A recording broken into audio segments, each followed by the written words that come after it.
significant day for the Giri National Labour Institute, as we are conducting an international webinar in collaboration with the ILO, International Training Center of ILO, and BRICS Network of Labour Research Institutes.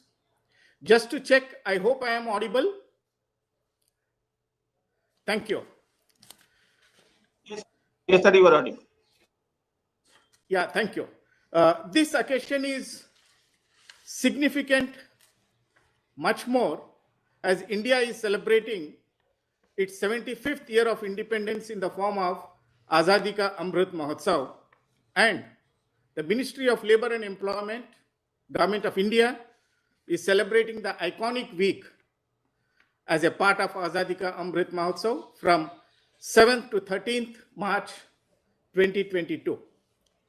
At the outset, I extend a hearty welcome to Shri Sunil Bartwal, Secretary, Ministry of Labour and Employment, Government of India, for giving his consent to inaugurate this webinar.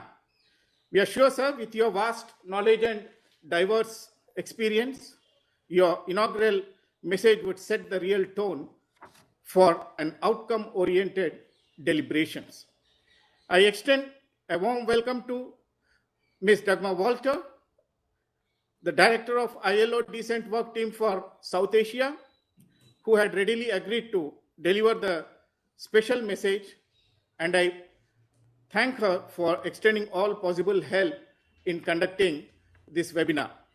I extend a warm welcome to Dr. Shashank Goel, Additional Secretary, Ministry of Labour and Employment, Government of India, who would be chairing one of the important panel discussions. I also extend a warm welcome to Dr. Uma Rani, Senior Economist at ILO, who would be chairing the other panel discussion. I also extend a warm welcome to all the panelists from different countries who are representing today in these panel discussions and who would be sharing their views on new forms of employment and the gig and platform working. I also extend a warm welcome to Anita Amorin from ILO Geneva and Snehal Sonji from ITC-ILO, who would be wrapping up the discussions. I also welcome all the participants from the BRICS countries, other countries representing the Global South, representatives from the ILO, ITC-ILO, all the states of the Indian Union, the government officers, the trade union representatives, the employers associations representatives, the civil society members, the academia, and all the people who are representing from different parts of the globe today for this webinar.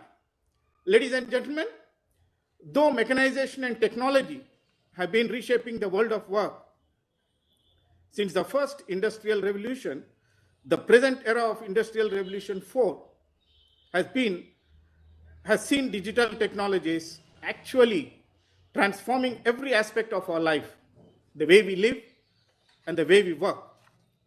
Easy access to the cloud infrastructure and computing services have facilitated the growth of new forms of working, like the gig and platform working. There is a clear evidence of diffusion and penetration of these new forms of working into various sectors of the economy in less than a decade. By connecting businesses and clients to gig workers, these platforms are redefining the labor processes and job landscape with major implications for the future of work.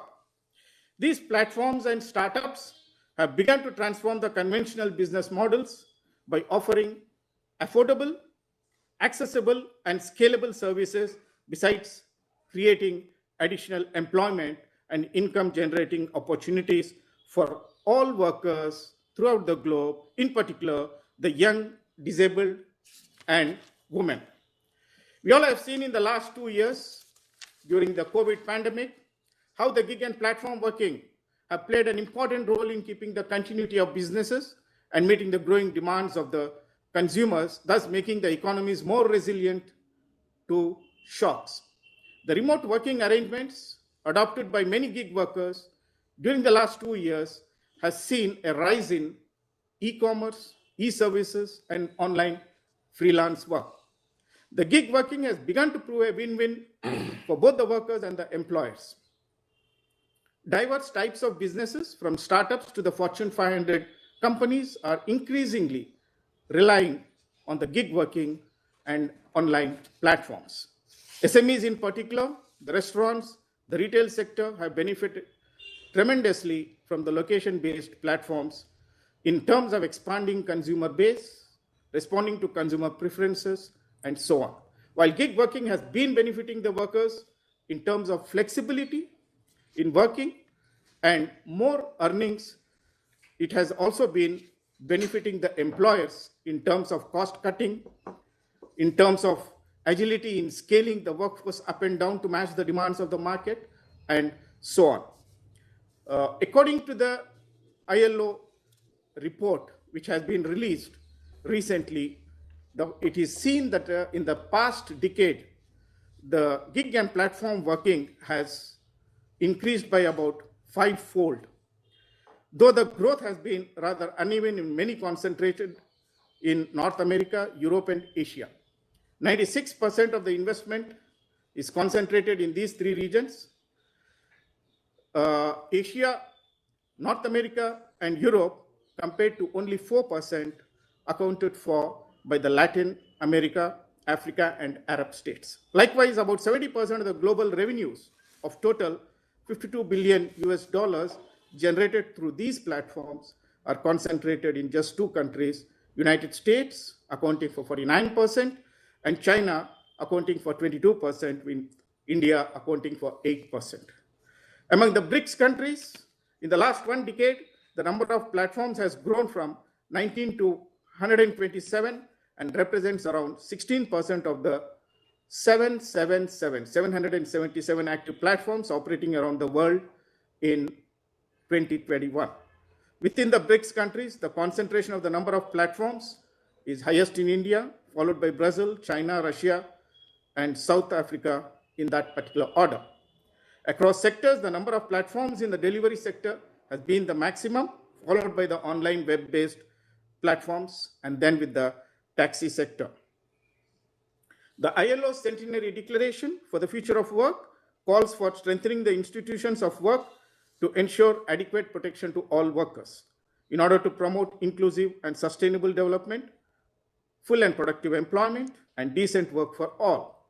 Further, the ILO Independent Global Commission on Future of Work recommended development of an international governance system that sets certain minimum rights, protection, and requires platforms and their clients to respect them. It also calls for a human-in-command approach to algorithmic management, surveillance, and control in order to ensure that final decisions affecting work are taken by the human beings. Though the gig and platform working has created a lot of employment opportunities with rising incomes, certain issues related to workers' rights and social security are a matter of concern throughout the globe. Today, we have two panel discussions, one on opportunities and challenges of the gig and platform working, and the other on policy environment to promote new forms of employment. We are sure that the deliberations would have paved the way for enriching policy decisions in various countries. With these few words, I once again welcome all the participants to this workshop.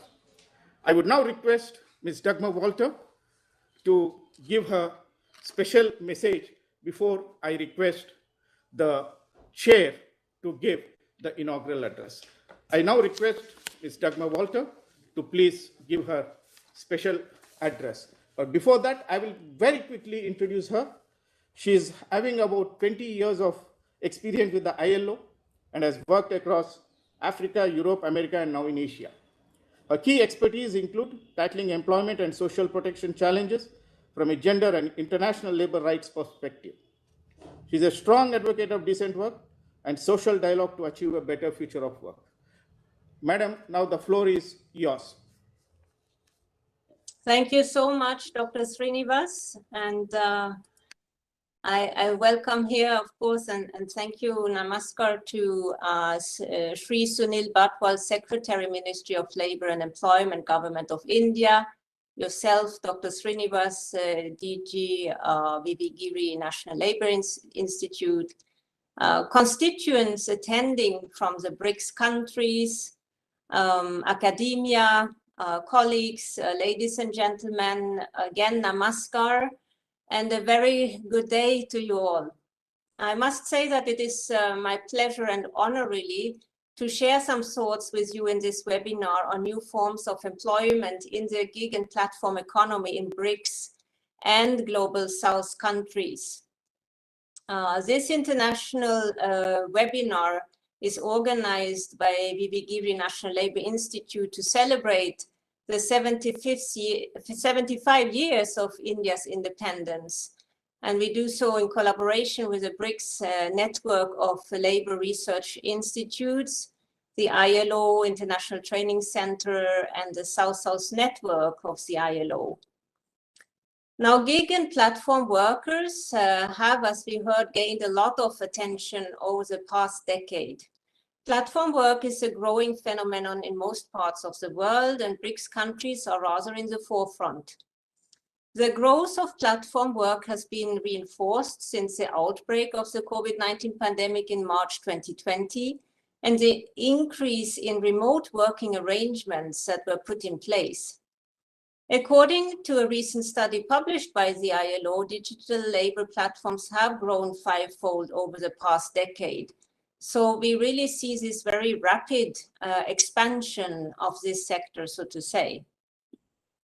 The rise of digital platforms has also generated a lot of interest in policy circles, especially in the G20 and the BRICS ministerial meetings, where the opportunities and challenges related to platform economy were deliberated quite extensively last year, and some of these issues will further gain attention as the platforms penetrate several and new sectors, I would say, and also deeper into economic sectors.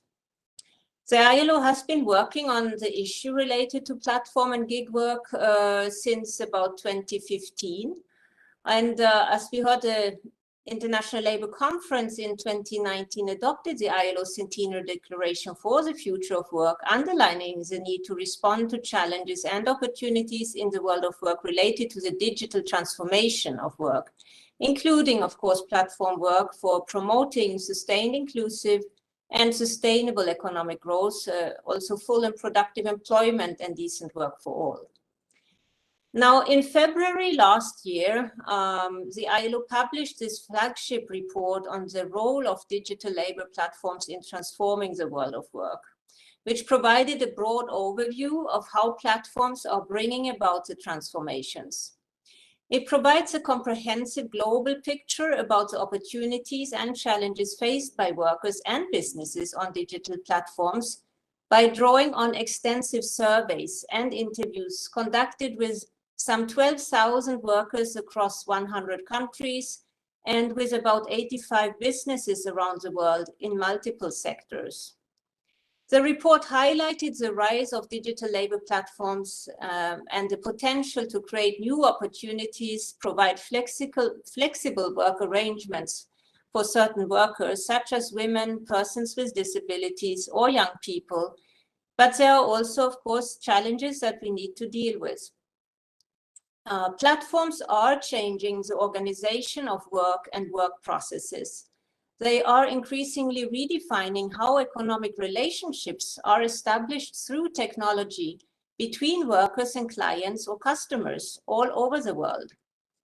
Platforms are also shifting the responsibility of investing in capital assets and operational costs to the workers, which makes platforms asset light, while at the same time transferring the risk to the workers. These are things and dimensions we need to be aware of. One of the major transformations that the digital platforms are bringing about is blurring the previously clear distinction between employee and the self-employed. This has created new challenges for workers' well-being and working conditions, especially in middle and income countries. Digital platforms are also changing the way workers access the labor market. Sometimes workers have to pay to work through a commission or a fee, and usually these fees are determined unilaterally by the platforms. Workers also often struggle to find sufficient well-paid work to earn a decent income, and many do not have access to social protection, which has been particularly concerning during the pandemic. They are also often unable to engage in collective bargaining that would allow them to address some of these issues. Overall, challenges are magnified for women workers, particularly in developing countries. Let me share with you some of the findings of our global report. The average hourly earnings in a typical week of those engaged on online web-based platforms are around $3.40. These are US dollars, $3.40 per hour, while half of the workers on these platforms earn less than $2.10 per hour. Workers in developing countries tend to earn less than those in developed countries, and it is less than 60% on freelance platforms. Now, the average hourly earnings on ride-hailing platforms range between $1.10 to $8.20, depending upon the country. And in delivery platforms, it ranges between 90 cents to $3.50. So there is a very high intensity of work as well, especially on ride-hailing and delivery platforms, where workers work about 65 hours per week on ride-hailing and 59 hours on delivery platforms to be able to earn a sufficient income. Platforms are also transforming the world of work through algorithmic management practices. These are alternating, I would say, how workers are hired, monitored, evaluated, and remunerated. So workers' performance is evaluated based on ratings, so to say, which is a new form of exercising control over the workers. And if the ratings are low, workers are automatically deactivated from the platform without providing any explanation often. Moreover, of course, algorithms are far from neutral. They are coded by human programmers based on a set of norms and instructions. If bias is fed into the system, it can result in discriminatory practices. Now, governments have started to address some of these issues related to working conditions on digital platforms. In some cases, they have extended social security and occupational safety and health coverage to platform workers. They have classified them as employees and not as self-employed, or they have ensured they could access data related to their platform activities. Also, soft law initiatives have been undertaken in national jurisdictions by governments and social partners. Trade unions, for example, have also been helping associations of platform workers with legal challenges. But what our experience till now has shown is that country-level solutions are not enough because platforms operate all over the world and across multiple jurisdictions, really. So the only way to effectively protect workers and businesses is through a coherent and coordinated international effort. Given the diversity of many of the regulatory responses to platform labor, it would be vital to have some form of international regulatory dialogue and policy coordination. This would assist in clarifying some of the regulatory uncertainties and to reinforce the fact that universal labor standards are applicable to all workers, irrespective of their contractual status and irrespective of which country the worker is based in. This would be an important step forward. Platform workers should enjoy the right to associate, to bargain collectively, and to be protected against discriminatory conduct and unsafe workplaces. These are also being there has also been a promising initiative at the level of the European Commission, for example, where a legislative proposal to address the issues around employment relationships, working conditions, collective bargaining, and algorithmic management has been submitted. So these are new initiatives that we see being formulated, and that it will be interesting to see how they pan out. Now, at the ILO, the governing body has decided to hold a tripartite meeting of experts on decent work in the platform economy, which is scheduled to take place in October this year, in 2022.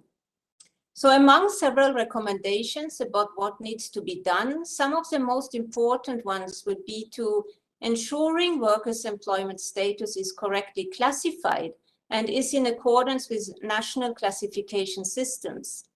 Also to ensuring transparency and accountability for algorithms of workers, ensuring that self-employed platform workers enjoy the right to collective bargaining, and ensuring that all workers, including platform workers, have access to adequate social security benefits through the extension and adaptation of policy and legal frameworks where necessary. So finally, ladies and gentlemen, it is important to address the challenges in order to harness the fullest potential of technological progress and digitalization, including platform work, to create decent jobs and sustainable enterprises, as has also been called for in the call to action for human-centered recovery from the COVID-19 crisis, which was adopted last June in the International Labour Conference that was held virtually.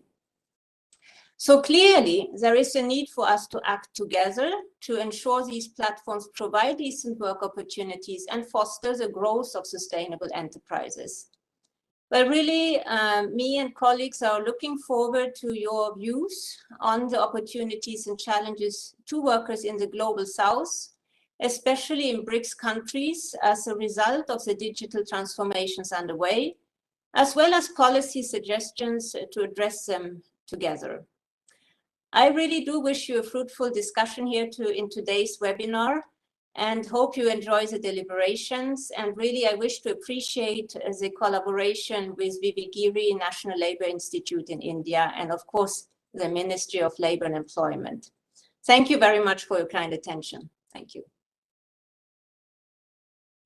Thank you very much, Ms. Dagmar Walter. As you had rightly mentioned, indeed, the gig and platform working has been blurring the borders between the employees and self-employed, as well as blurring the borders between the countries. Thank you very much for that special message given by you. I would now request the chair and our chief guest, Shri Sunil Bartwal ji, to give his valuable message. But before that, I would like to briefly introduce sir to all the participants here. Shri Sunil Bartwal is a senior civil servant and an Indian Administrative Service Officer of the Government of India. He has more than 32 years of experience of working with the central and the state governments. He has held various positions in the areas of finance, social security, investment, infrastructure, mines, steel, energy, and transport, apart from other departments. He has been on the boards of several public sector undertakings of the Government of India. Before joining as a Secretary, Ministry of Labour and Employment, he was the CEO and the Chief Provident Fund Commissioner of the government, which is the largest social security organization of India, what we call it as a EPFO, Employees Provident Fund Organization. Sri Sunil Bartwal is an economist by education and has published in reputed national and international journals. Sir, we are indeed very fortunate to and privileged to have you here. Now the floor is yours, sir. So, namaskar, and thank you very much, Dr. Srinivas, for this very kind introduction. And I'm very happy to see Director ILO, Ms. Dagmar Walter here, and a very distinguished set of panelists, including Dr. Uma Rani from ILO, Dr. Shashank Goyal from Ministry, Professor Sachin Chaturvedi, Professor Edward Webster, Professor Raphael, Dr. Tu Wei, Ms. Sabina Devan, Dr. Maria Udina, and of course, Ms. Anita Amorim. So in fact, what Director ILO was mentioning, that we need to have, international coordination on this very pertinent issue which we are looking at today. So I think a beginning has already been made today by this seminar, which has been organized and coordinated by Vivichin and I. I'm very happy that BRICS bloc, which is a very important group of nations, they are already part of it, and most of them will be also participating in the later deliberations. So I'm very happy to see all that. Now, Srinivas and Ms. Walter, they have thrown light on how the gig and platform economy and the future of work is going to change the whole relationship of the workers and the employers. And we know about that. In fact, COVID was, it precipitated it more. In fact, things were happening. I know many companies in India, people used to work from home 3 days in a week. But during COVID, many people were forced to work from home, not only work from home, but work from many remote places. And I think this trend has now continued. Now, two things which are happening. One is, of course, that these kind of phenomena which make you work from distant places other than the workplace. And secondly, the whole digitization, the e-commerce business which is occurring globally, which is making it possible for people to work from distant places. So I think the enablers are there, the needs are also there, the requirements are also there, and I think over a period of time, these trends are going to grow. As Ms. Dagmar Walter mentioned, that it has grown 5 times. We have also seen in India, although the presence is only 1.5% of the workforce at the moment, but we were looking at the literature and some of the studies, and everybody is saying that it will grow 10 times in a very short span of time. So if it rises 10 times, say comes to 15 to 20%, then definitely it is going to be a very strong force to reckon with. And therefore, as a government, as policymaker, we have to look at how the policy making and the governance rules will change in view of these changes which are happening. Now, if you look at the characteristics which you also talked about, that the challenge for the policymakers is that it is, and the ILO also defines it, that it is a non-standard form of employment. We are used to looking at employment more in terms of the employer-employee relationship, the traditional employer-employee relationship where wages and salaries are paid. But these different models which are now prevalent in the form of gig and platform economy, they look at them as if it is a platform to congregate the self-employed persons. Now, this is a huge debate which is happening, because many times when workers look at it, they find that it lacks the force of law. Sometimes there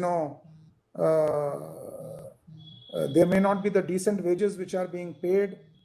Sometimes the working hours are too much to bear, and many times the social security aspect is completely missing. So I think there are a lot of gaps which we need to analyze, this forum should be analyzing, and I fully agree with Ms. Walter that we should be looking at it from the government's point of view, from the international perspective point of view, from the ILO's point of view, that how we are going to redefine redefine our laws, redefine our employment policies. Because if you look at, say, the gig workers, in the gig workers also, you may find that they may be very highly paid gig workers. They may be very low paid gig workers. If you look at the platform economy, you will find that, the relationships are totally informal many times. There is no tenure as such. There is no fixed term of employment. So there is a lot of vacuum in the sense, and there are these policy gaps. In fact, when we were, reforming our labor laws recently, we looked at this whole gamut of this new emerging future of work. And we are among very few countries where in our new code, which is the labor law, the new labor laws, which we are going to reform, we have given a definition to the gig workers as well as the platform workers. And for the first time, we are also providing a special fund, which will be the Social Security Fund, which will be coming out of these digital platform companies. And we are keeping it at the minimum level. We are starting with 1% of their turnover or 5% of wages, so that, there may be different sets of companies. And so we are starting with a fund so that this fund can cater to the social security needs of these workers. We are conscious of the fact that if you look at the ILO Convention 102, which defines the 9 different forms of social security, then we have to look at that whether the gig and platform workers, these digital economies, are they satisfying? Are they able to look at the workers in the sense that they will be given social security right from the very beginning till the end? There are many issues with women particularly. There may be issues with respect to who will give them the maternity leave, who will give them the injury benefit in case somebody who is riding a motorcycle or a scooter and he or she is a delivery boy or girl, and there is an injury during the work. Who will be paying for it? What will be the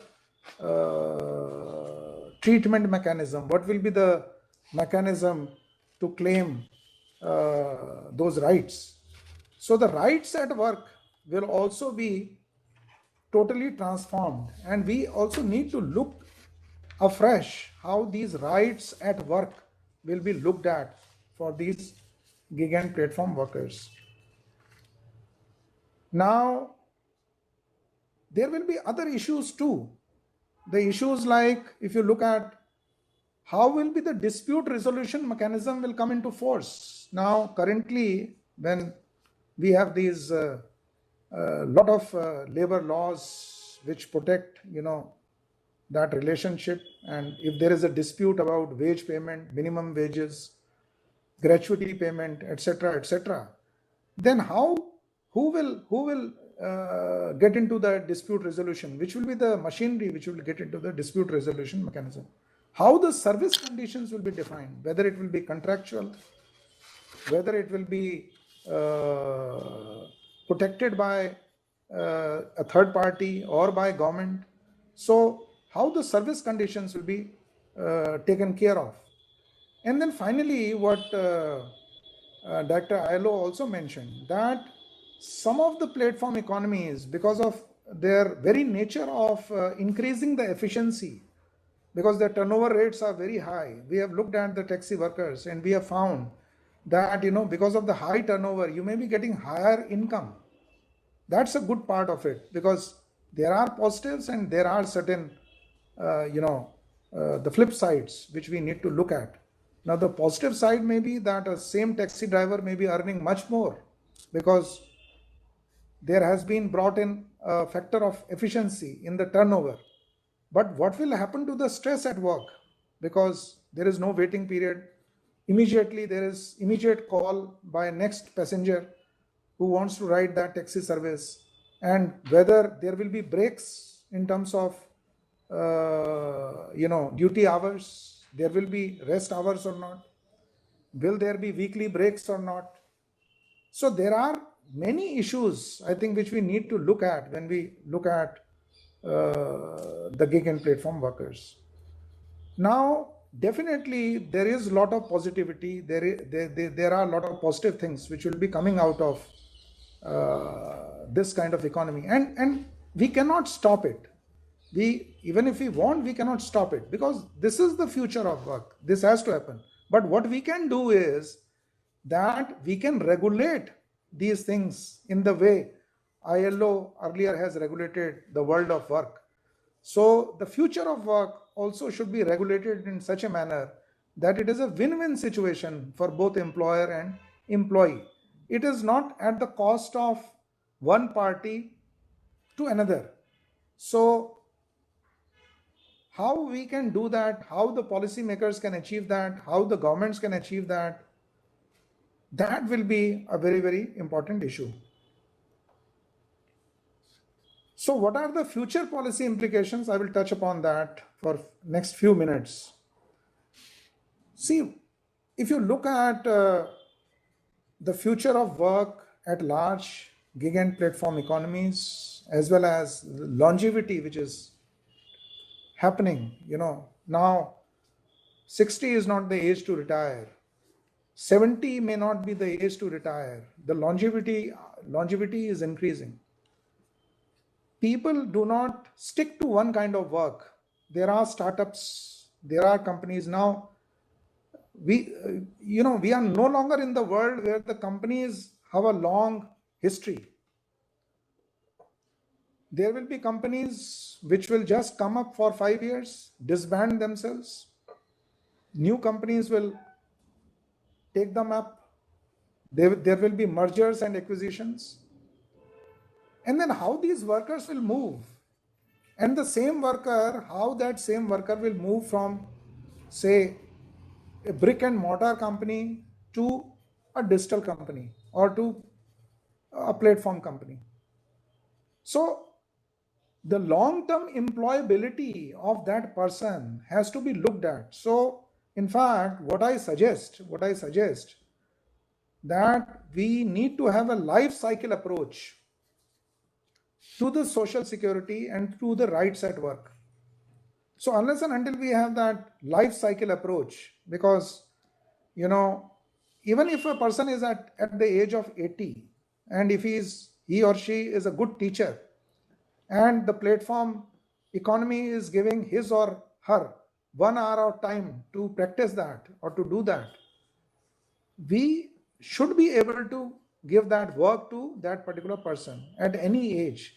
So how the lifelong employability and this life cycle approach towards the social security and the rights at work will be ensured by all of us, the policymakers and the governments, I think that is going to be very, very important.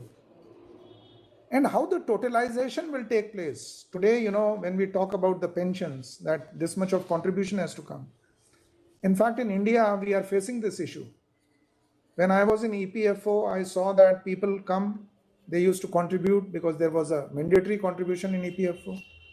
But then they used to go out in the unorganized sector work, or they may go to platform and gig economy. How their pension contributions will come and how their totalization will take place. And even more, we are becoming more and more global. The workers are becoming more and more global.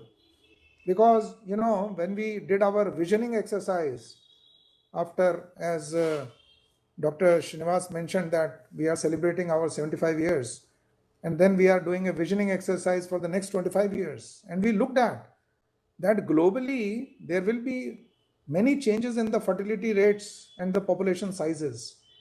And there may be a workers' demand coming from Europe, and currently, if you look at US, there is a huge labor shortage which is happening after COVID because of the changed preferences. Even in fact, the preferences toward works have also changed. the people who have earned very highly during their high profile or productive career period, they do not want to work after retirement. There are young guys who do not want to work in brick and mortar companies. They want to work somewhere from where they can also enjoy life. The concept of work-life balances have changed. So therefore, how these totalization exercises for, say, pension benefits, for other benefits will take place if the worker is a global worker, that is also very, very pertinent issue, which I think we need to look at. And then portability, because people will be moving in and out. As I told you that, we are used to working in an organization for next 30 years. We join at the age of 21. We think that our retirement age is at the age of 60. And so I am married to a particular company. So I'm not concerned about the portability of my benefits. But if the people are changing jobs within 3 years, moving into different platforms, moving into different sorts of work arrangements, then how the portability will be ensured? I think that is also very, very important issue. In fact, just before coming here, I was talking to the CEO of the urban company, which is established in India, and they have started a concept of partnership ESOPs, partner ESOPs. So they are saying that we will give them the equity contribution. So if you are self-employed or partners, I think you have to work out new models of wage payment also, or say payments. So payments may, and for a very large population, so to say. So I think these concepts are definitely changing. And then the concept of who will bear the burden or the expenditure on the skilling, reskilling, upskilling needs, because the technology is changing very fast. No company, it cannot be a cost to company, because if you put that cost to company and the company knows that after 3 years the person is going to leave, they cannot invest in the skilling, upskilling and reskilling of that person. So who will do that? In the code we have provided for that there will be a skilling fund. So I think these are some of the issues. I do not want to take up more than what I've been allotted on the time. So there are various issues, and I know that there is a very distinguished panel, and definitely they will deliberate on all these issues. And I certainly support Dr. ILO on the issue that we need an international regulatory dialogue. We need an international regulatory dialogue. I will be very happy to participate in that October conference, definitely, if I get the opportunity.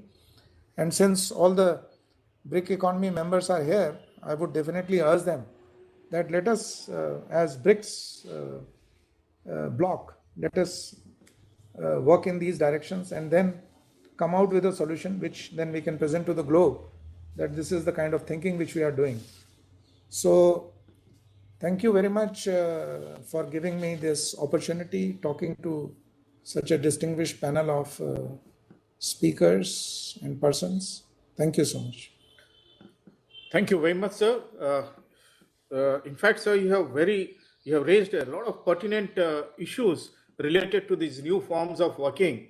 Like, though there has been an increase in the incomes, but what about the service conditions of these workers? That is one important issue. And about the social security benefits, how do we really, people, as Ms. Walter was mentioning, that blurring of borders between the countries is happening, and blurring between the employees and the self-employed. So how do we really look at the social security benefits? How do we really take care of these benefits of people who are going to work for various organizations in their professional life cycle?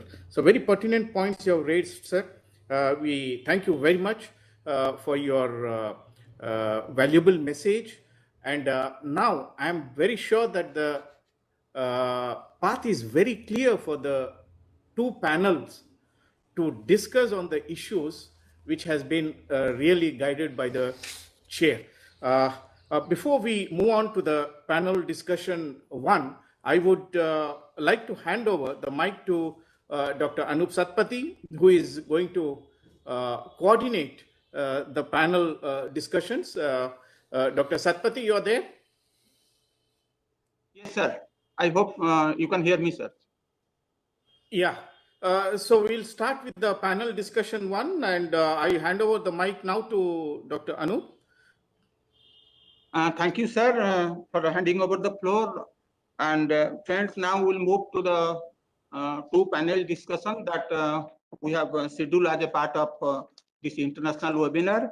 And Secretary sir has already articulated the important issues and the challenge before the policy maker. So this will form a part of the panel discussion, sir.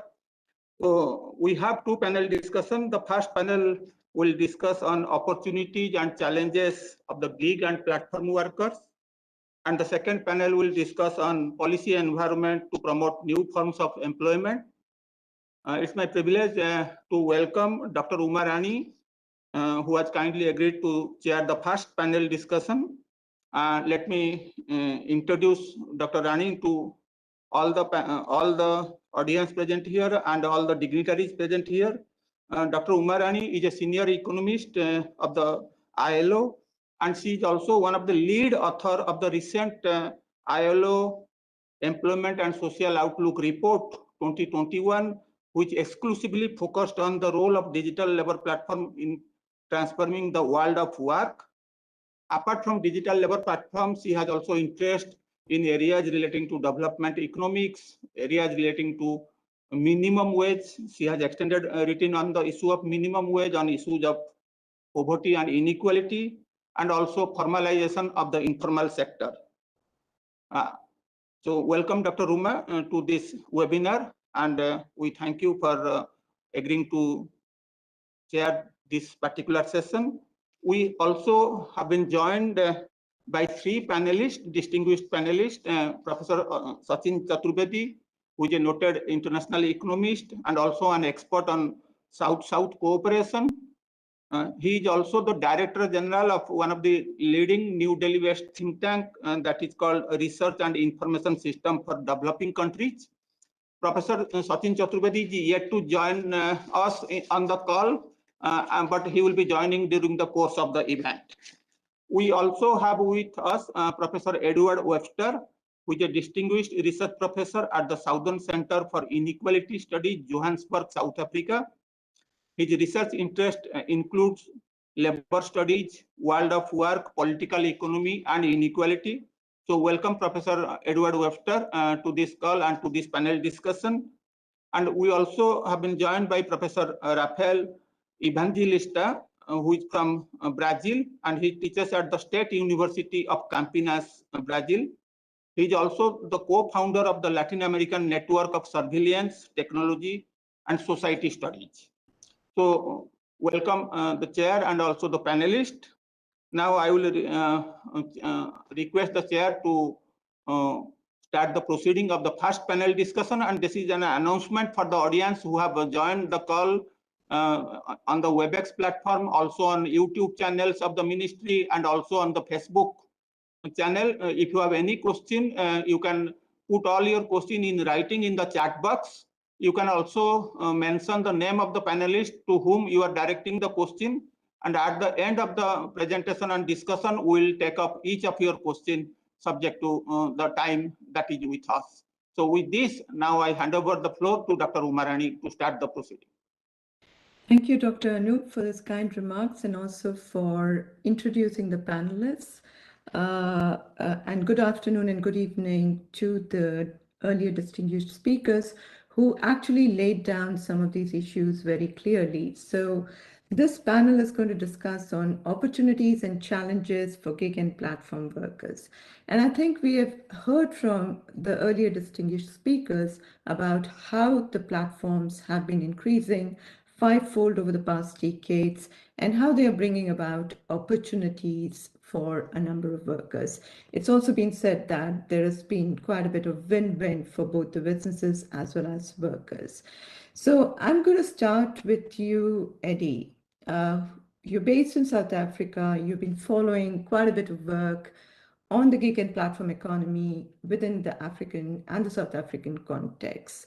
So what do you see are some of these opportunities that are there for the workers from that African context? Are you muted, Eddie? Am I muted still? No, we can hear you. Good afternoon, colleagues and distinguished speakers and guests.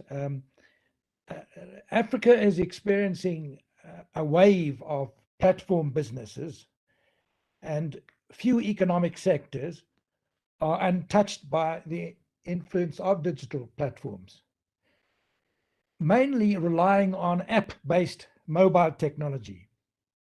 They're having an impact on livelihoods through matching supply and demand for goods and services, opening up new channels of employment, and distributing additional value-added services, financial services, for example, to consumers, workers, and SMEs.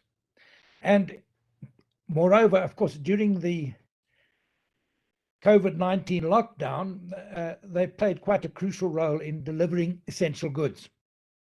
So, promising freedom, flexibility, self-employment, and shared business ownership, these technology companies are opening up new economic opportunities in Africa.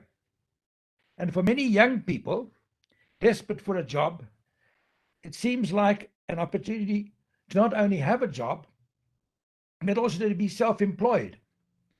Indeed, because of the apparent flexibility and the freedom that comes with being, for example, a food courier for Uber Eats, for example, many believe they are in partnership with the company as simply being employed by them.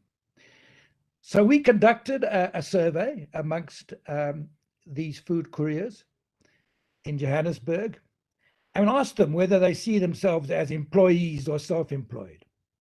Interestingly, only 22% of the total sample of riders saw themselves as employees, the majority as self-employed. And they saw themselves as, that was their perception, as self-employed because they're not under control of an employer, they're not accountable to anyone, they can free to work when they want to. So I thought that was an interesting finding from the men, and they're predominantly men in this particular field. But I think there are two characteristics that emerge from our research. The one is that access to mobile technology is highly unequal across Africa. In South Africa, more than 80% of the population has access to a mobile phone. In Mozambique, this figure is just more than a third. But the interesting thing is when you look at access to internet, only 11% of the households have access to internet in South Africa. A second feature is informality. What is perhaps most distinctive about the economies of the global south, indeed of Africa, is the high degree of informality. New forms of gig work take place in a context where informal work relations are already the norm rather than the exception. In Africa, for example, more than 80% of the population derive a livelihood primarily from informal activities.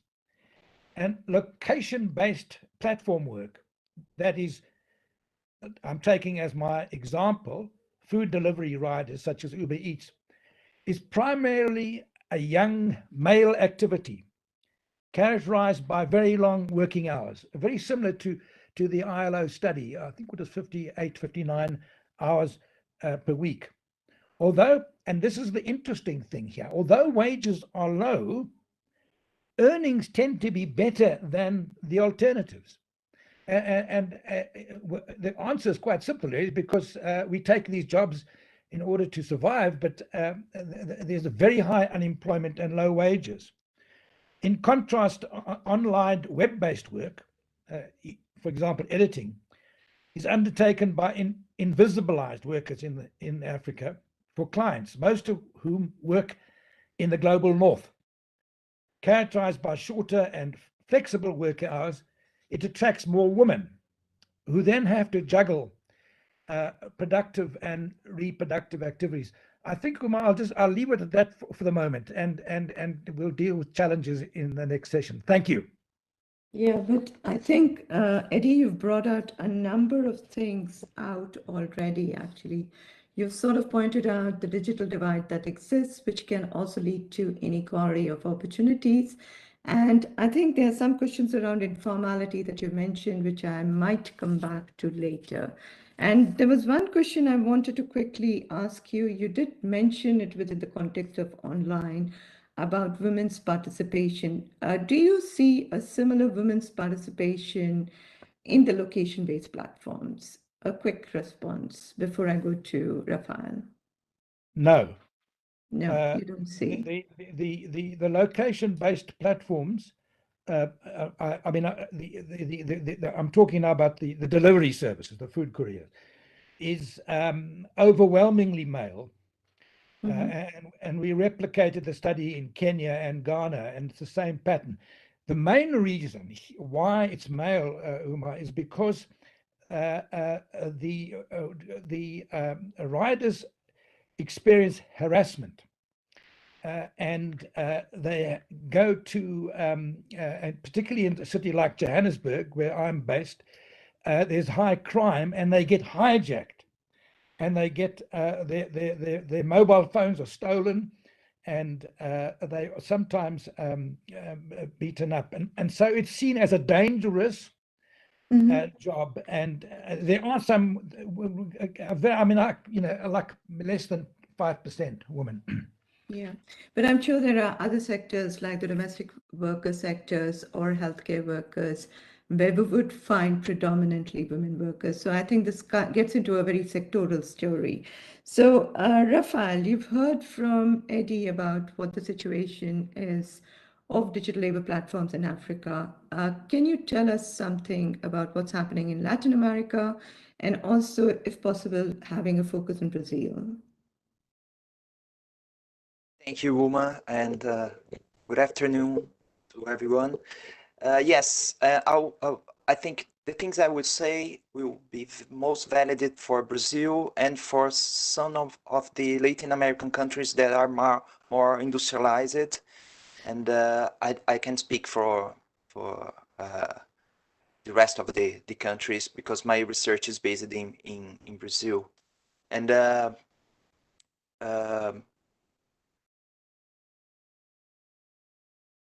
since 2014, Brazil has been experiencing a social regression due to an economic crisis. And between ups and downs from 2014 until now, the country has shown a regression of more than 77% of the GDP.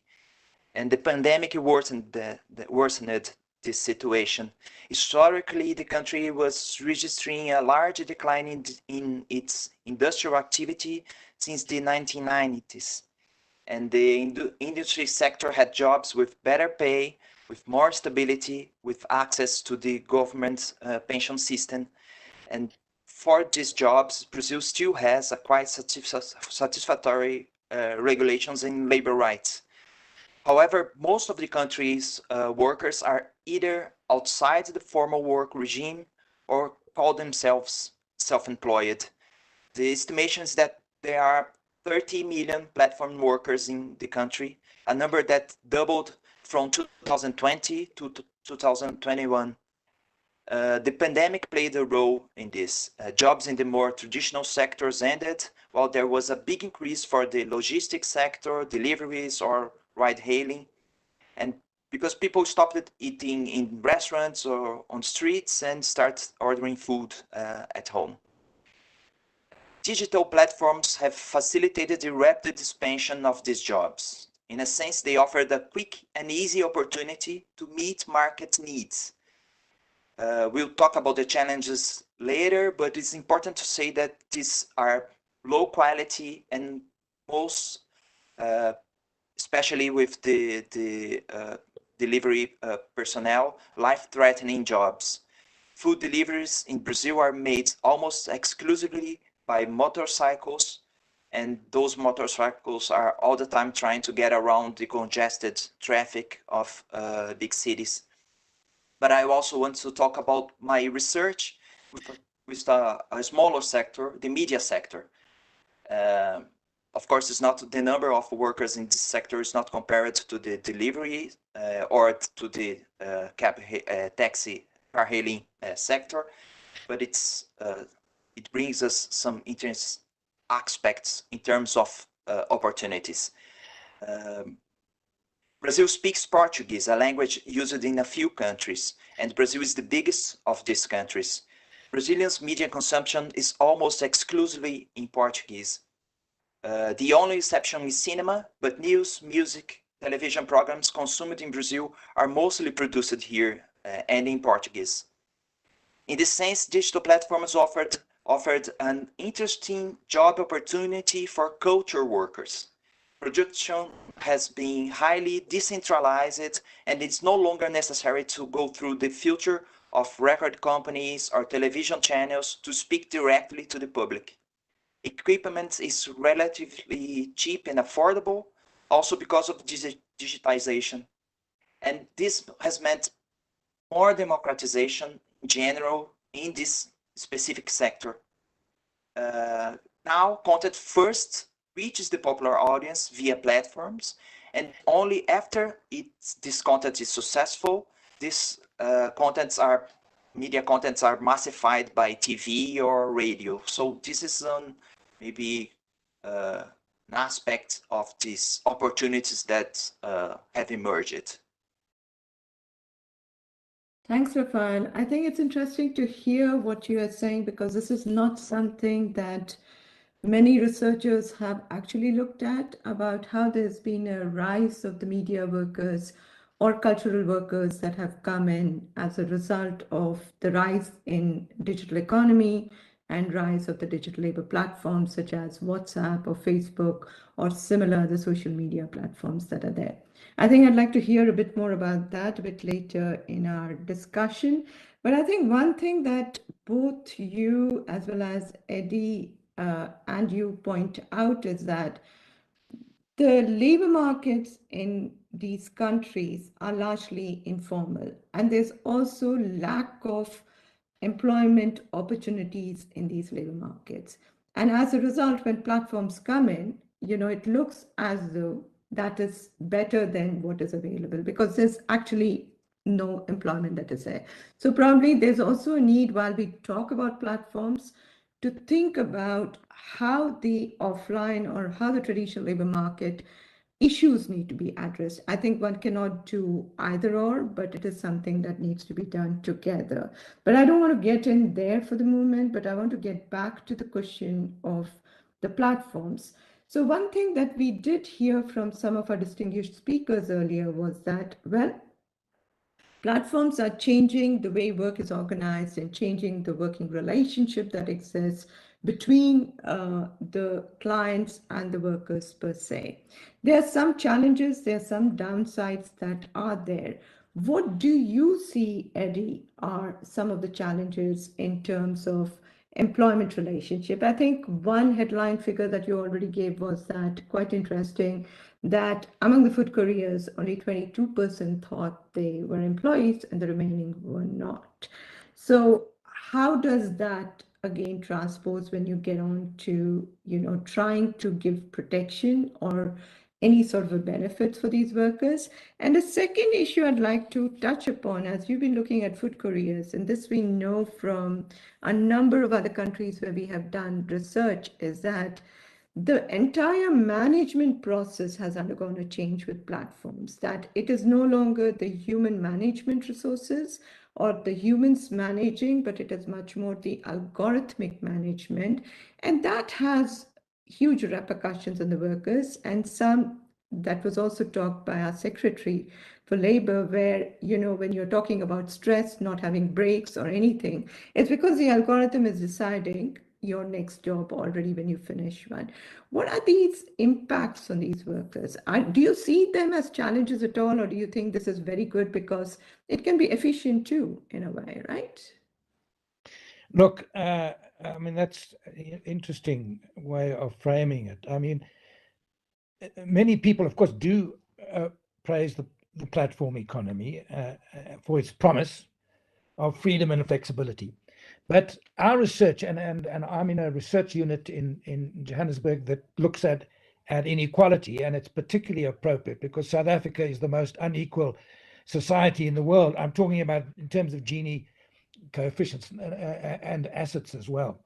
But our research shows that the platform economy is deepening the casualization of labor, and it's shifting the risks, such as occupational health and safety, onto workers.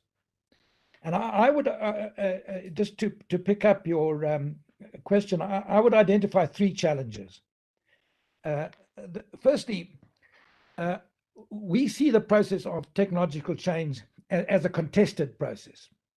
It's not like the rising sun. It's something that involves a contestation between capital, labor, government, over what technology is to be used, how it's to be used, when it's to be used.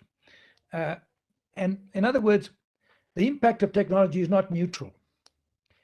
Its impact is differentiated and shaped by your class, whether you're a migrant. I mean, 95% in our sample were cross-border migrants in a very vulnerable position. But above all, I think it's shaped by your race and your gender. Let me illustrate. Some argue that algorithms are neutral. However, there's a growing body of work, and Benjamin on race after technology shows how algorithms, and I think our first speaker picked up on this point, can be biased and discriminate in practice, as they are coded by human programs based on a set of norms and instructions. If bias is fed into them, then the algorithms automate existing patterns of discrimination. This is especially true in the current ecosystem of big tech companies that are overwhelmingly run by white men. Sophia Noble also discusses how Google algorithms have been discriminatory against Black women and girls in her book, Algorithms of Oppression. So I think this is just a general point, Uma, about the challenge of technology. A second challenge is around control over work. The algorithm has deepened control over work to a greater extent than ever before in the history of industrialization. It establishes control and profit maximization through the algorithm in the heart of the workplace. The algorithms are designed to measure the worker's speed in completing the task. If platform workers do not perform the task according to the standards of the algorithm, management has the power to immediately alter the remuneration earned by the worker and or dismiss, i.e. deactivate or disconnect their account. In December 2020, here in Johannesburg, Uber drivers launched a protest by disabling the Uber app and not accepting requests for rides. Among the complaints of these drivers were the obscure way in which their accounts were blocked by Uber and the inequitable way in which the fees earned by drivers were unilaterally decided and implemented by Uber. And in fact, it's interesting, their central demand is they wanted to actually meet with managers, with actual managers, and not have to conduct everything through cyberspace. For companies like Uber, algorithms enable them to concentrate on high value-added activities, whilst simultaneously divesting from mainstream employment liabilities through the use of technology enabling outsourcing and subcontracting practices. These companies display monopolistic tendencies, bypass standard corporate governance, and bypass standard employment practice, as our colleague from the Department of Employment and Labour mentioned a moment ago. What is distinctive about, and I think this to me is the central point here, what is distinctive about algorithmic control is that it is invisible and inaccessible. In general, platform workers do not have access to the algorithm's source code. As your report, Uma, of the on World Employment and Social Outlook explains accessing the underlying source code of an algorithm is the only way to determine whether that algorithm is producing outcomes that are anti-competitive or discriminatory. Because of trade secrecy laws and intellectual property rules at the level of the WTO, it's difficult to access the source code. The ILO further argues information asymmetry augments the imbalance of power between the algorithm owners and the algorithm subjects. Although algorithm control appears insurmountable, employees are themselves using algorithms to fight for control over their working conditions. Following negotiations, Spain has passed the rider law that recognizes delivery riders as employees of digital platforms. Furthermore, it is mandatory for digital platforms to be transparent about how their algorithms affect working conditions. Just my third, if I may continue. Yes, Yeah, you can make your final point. The third challenge is to do with ownership. Digital platforms, and I'm thinking particularly of Africa, but digital platforms, while diverse, are highly concentrated. 70% of the revenues generated by digital platforms go to the United States and China alone. This undermines small and medium enterprises at the national level. And I just wanted to conclude with two broad pathways, I think, that can be identified. One we can see here, and again, this is my perspective from Africa, we could see a deepening of the domination of foreign-owned tech giants with no national or global agreement on how to operate. This will create some informal jobs. I think that's in a context where any job is better than no job. I think that people would take that job, but the workers will be stuck in low-wage drudgery with none of the protections or benefits of formal employment. With profits and taxes retained abroad, this could be described as a form of recolonization of Africa. An alternative pathway, and the pathway I think the ILO points us towards, and our speaker from the Department of Labor and Employment in India, an alternative pathway could be a digital social compact. Mm-hmm. Digital social compact created with the active participation of platform workers and their organizations. Those, because what we've picked up, Uma, in Johannesburg, is in spite of the fact that they are under great surveillance and control, in a contradictory way, linking them up technologically through WhatsApp and so on, actually facilitates communication with them. And the communication is in creating sort of various forms of mutuality, self-organized, not talking about traditional trade unions, but ways of so I think these, let's call them hybrid organizations, must be part of any process of building a digital social pact. This would involve coherent global and national policies, as was mentioned earlier, including legislation to protect such workers. This optimistic path opens up the possibility of the extension of labor and social protections to informalized workers. Thank you. Thanks, Eddie. I think your idea about having a digital social compact is something probably the policy discussion, panel discussion can pick up and deliberate and see what can be done. I think there's some interesting points that you do raise, which I thought would lead me to ask Rafael a question. On one hand, you say that the algorithmic management does not allow, because the way the management goes on, it does not allow any sort of a physical communication or a conversation that exists between a driver and the manager per se. But at the same time, what's very interesting to see is that there's quite a bit of surveillance that happens either through the WhatsApp groups or through the GPS systems as the workers are generally monitored. So I think my question to Rafael is that, well, in the case of Brazil that you were talking about, the rise of digital economy seems to be providing other types of new opportunities that are not very well documented in a way. We do hear a lot about freelance work that is there, but there's a lot of these content producers on the web that have come up, whether you're talking about YouTube or WhatsApp platforms or whatsoever. Because there is a possibility of monetization. We do not know to what extent the monetization happens in terms of earnings of the workers, but clearly there's a parallel thing that is happening there. You've been working with media workers or content producers, and you've done some ethnographic study there. So can you share with us some of your findings with regard to the experiences of these workers?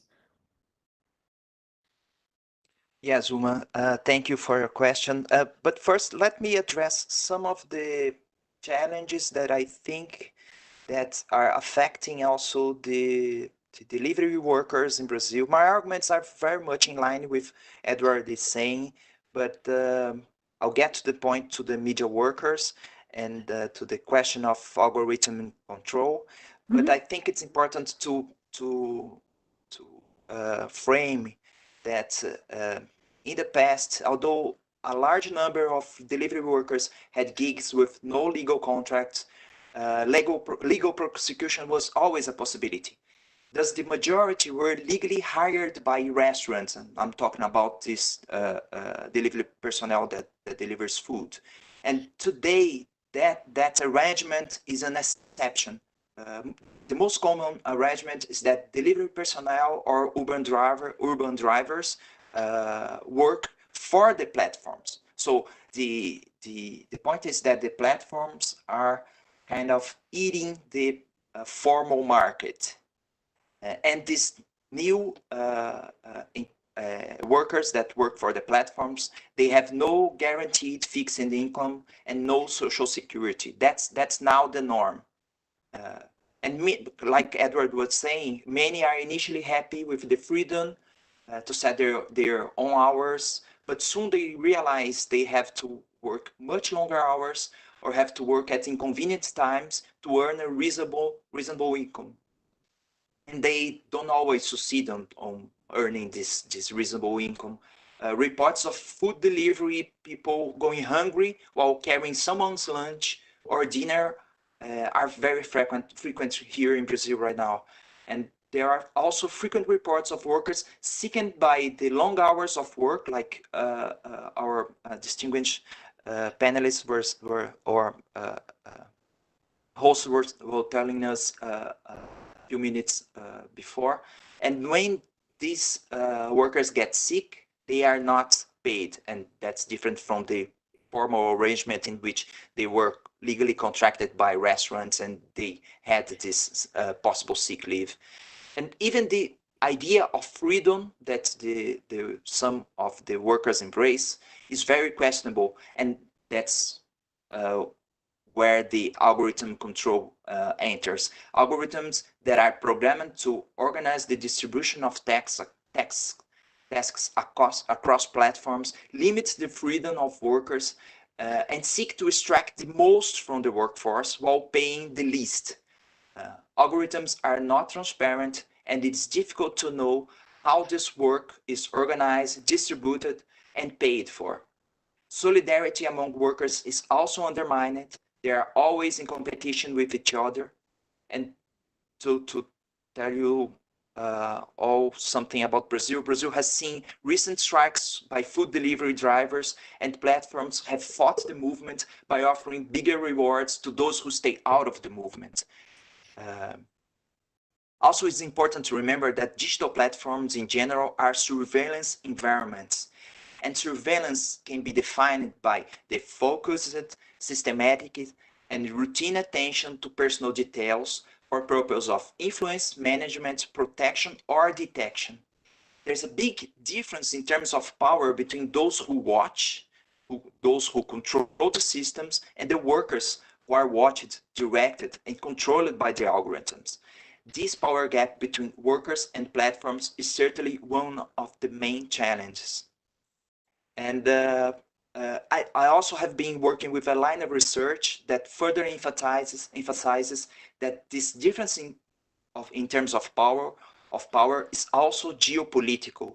the control and development of these platforms generally are in the global north. And to address your direct question, Uma, I would also like to address If first. you could, yeah, if you could Yes. quickly give some of your insights about the media workers, that would be helpful, so that we Yes. can go to the audience question, as I do Yes. want to give them an opportunity to. Yes. I've been doing a study of content producers, of media laborers for the platforms, and I think those people who are often labeled as content producers need to be considered as workers. And when I was talking about the opportunities, I'll talk about how these workers are now able to publish their work directly in the platform, reaching directly the audience. But that doesn't mean that they are not controlled by someone, like I was saying about the algorithmic control. All the risks are with them. They are responsible for the risks of dedicating their time and financing the production of content, but earn just a small margin of the profits from the advancement that the platforms earn. And the systems of algorithm recommendation of the platforms practically define the success or failure of each specific content. Content that fits the format established by the platforms is much more likely to be successful. The content production, promotion, and mechanisms of recommendation are not transparent, like I was saying. The producers are all the time trying to cheating the recommendation mechanisms of platforms, or trying to guess what the platforms want, so they can produce something that fits the wants of the platform. And I also have been researching disinformation on political and health chat groups on apps like WhatsApp. And one of my conclusions is that there is a relationship between groups, platforms, and the production of disinformation. Producing disinformation has become a business. The platforms financially reward the most appealing content capable of attracting the attention of users. There's no standard in terms of quality or accuracy if we talk about journalistic content. And what platforms want is attention, eyeballs. Chat groups on WhatsApp and Telegram, which are linked together and form a meta structure, bring together millions of people and then have the power to give this kind of content a boost in the platforms. And platforms respond to this initial impulse and start recommending the content, regardless of whatever it is uninformative or not. And content producers have already realized this opportunity to profit and are producing content especially to be promoted by disinformation groups. The content is then monetized in the platforms, which make payments almost exclusively based on the number of visualizations. So there's a huge challenge for those who want to produce quality content for digital platforms.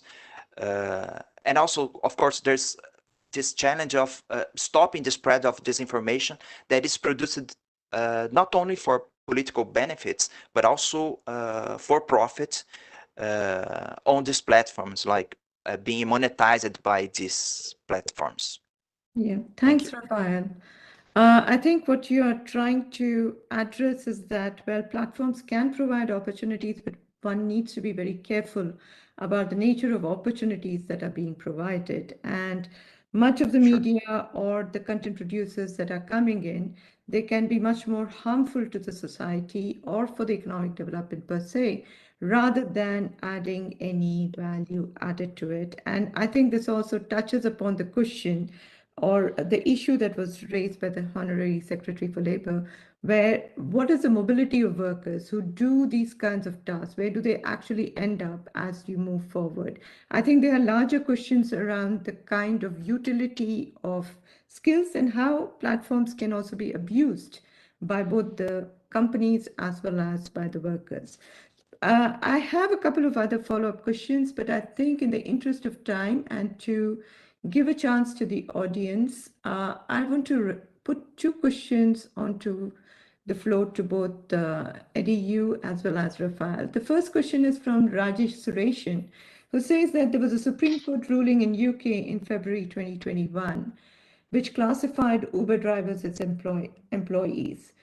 Considering that Uber is a global business, to what extent is this discussion that was relevant to UK is being thought about in other parts of the world and other countries with regard to ride-hailing platforms? Eddie, would you like to quickly have a response to this? Thank you. One of the local trade unions took Uber to court and they won the case on that the taxi drivers and riders were employees. However, they could not. The case was eventually rejected because Uber head office is in the Netherlands. It's a global company, and the complaint was put to South Africa. So there is a debate around this, and I think the general feeling here is we have a distinction between employee and worker. So I think the way that the argument is going here is that these riders and drivers are workers, and in our law they are covered then by the national minimum wage, etc. So yes, it's a similar judgment to the one in the UK, but it hasn't yet been implemented. Yeah. Rafael, would you like to come in? Yes. All these regulations that come from countries from the global north are important and are seen as important in the global south because I think they have the power to motivate the lawmakers in Brazil to start thinking about these issues, and this is not seen as absurd anymore because we have this in the global south. We always see, and that's a problem, all the technologies or all the freedom of markets as something that is the norm in the global north. So when we see how countries in the north are regulating the platforms, that opens avenues for us to implement these types of regulation in Brazil or in the south, because this is not a taboo anymore. It's not something that is seen as absurd. It's working in markets with freedom, etc. So it's very helpful. Yeah. Thanks, Rafael. I do note that in other case law countries which have similar cases like UK, there is a discussion about the UK case in many other countries, and they are moving towards it.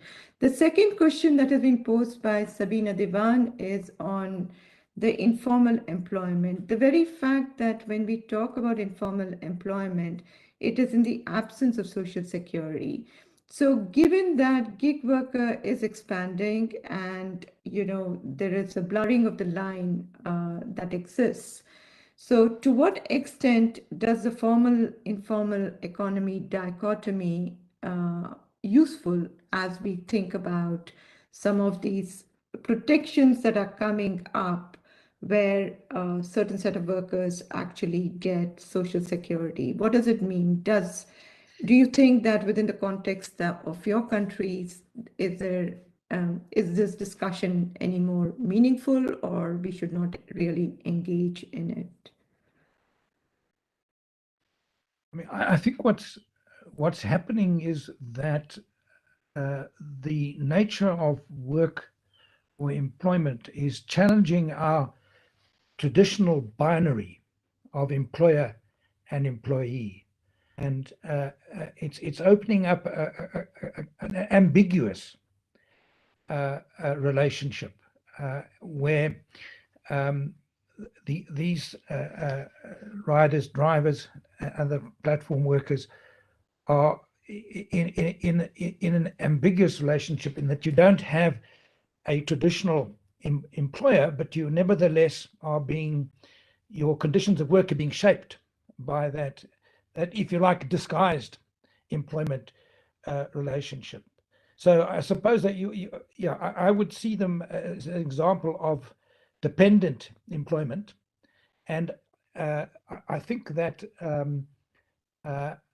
there's a strong thinking around informal of the, is it recommendation 204, of transition from the informal to the formal, but it's quite a complex question, and I think it's opening up debates that really haven't been resolved yet, other than challenging that binary. And opening up a debate, and I think it's an opportunity for creative thinking. I was suggesting a distinction between employee and worker. In other words, a worker doesn't have to have an employer. A worker can be own account. They could be street traders. I would consider them workers, but they don't have an employer. So that's the key question. Can you be a worker without an employer? Yes, I think you can. I think that's what the informal economy is opening up. It's opening up varieties of forms of self-employment where you don't have a traditional employer, but you're nevertheless selling your labor, if you like. If you want to put it, you're creating effort, and you're getting an income. Okay, thanks, Eddie. Rafael, I have a quick question for you from Anita Amorim, asking how would South-South cooperation support this kind of regulation? I think the regulation that we were talking about earlier, the Uber type. I thought it would be good for you to react to this quickly. I think in terms of, maybe the countries in the South can establish some forms of common regulations. I think that's important to exchange ideas and to exchange, because they have very similar scenarios in terms of labor markets. Like the informal activity in Brazil is also very high, and it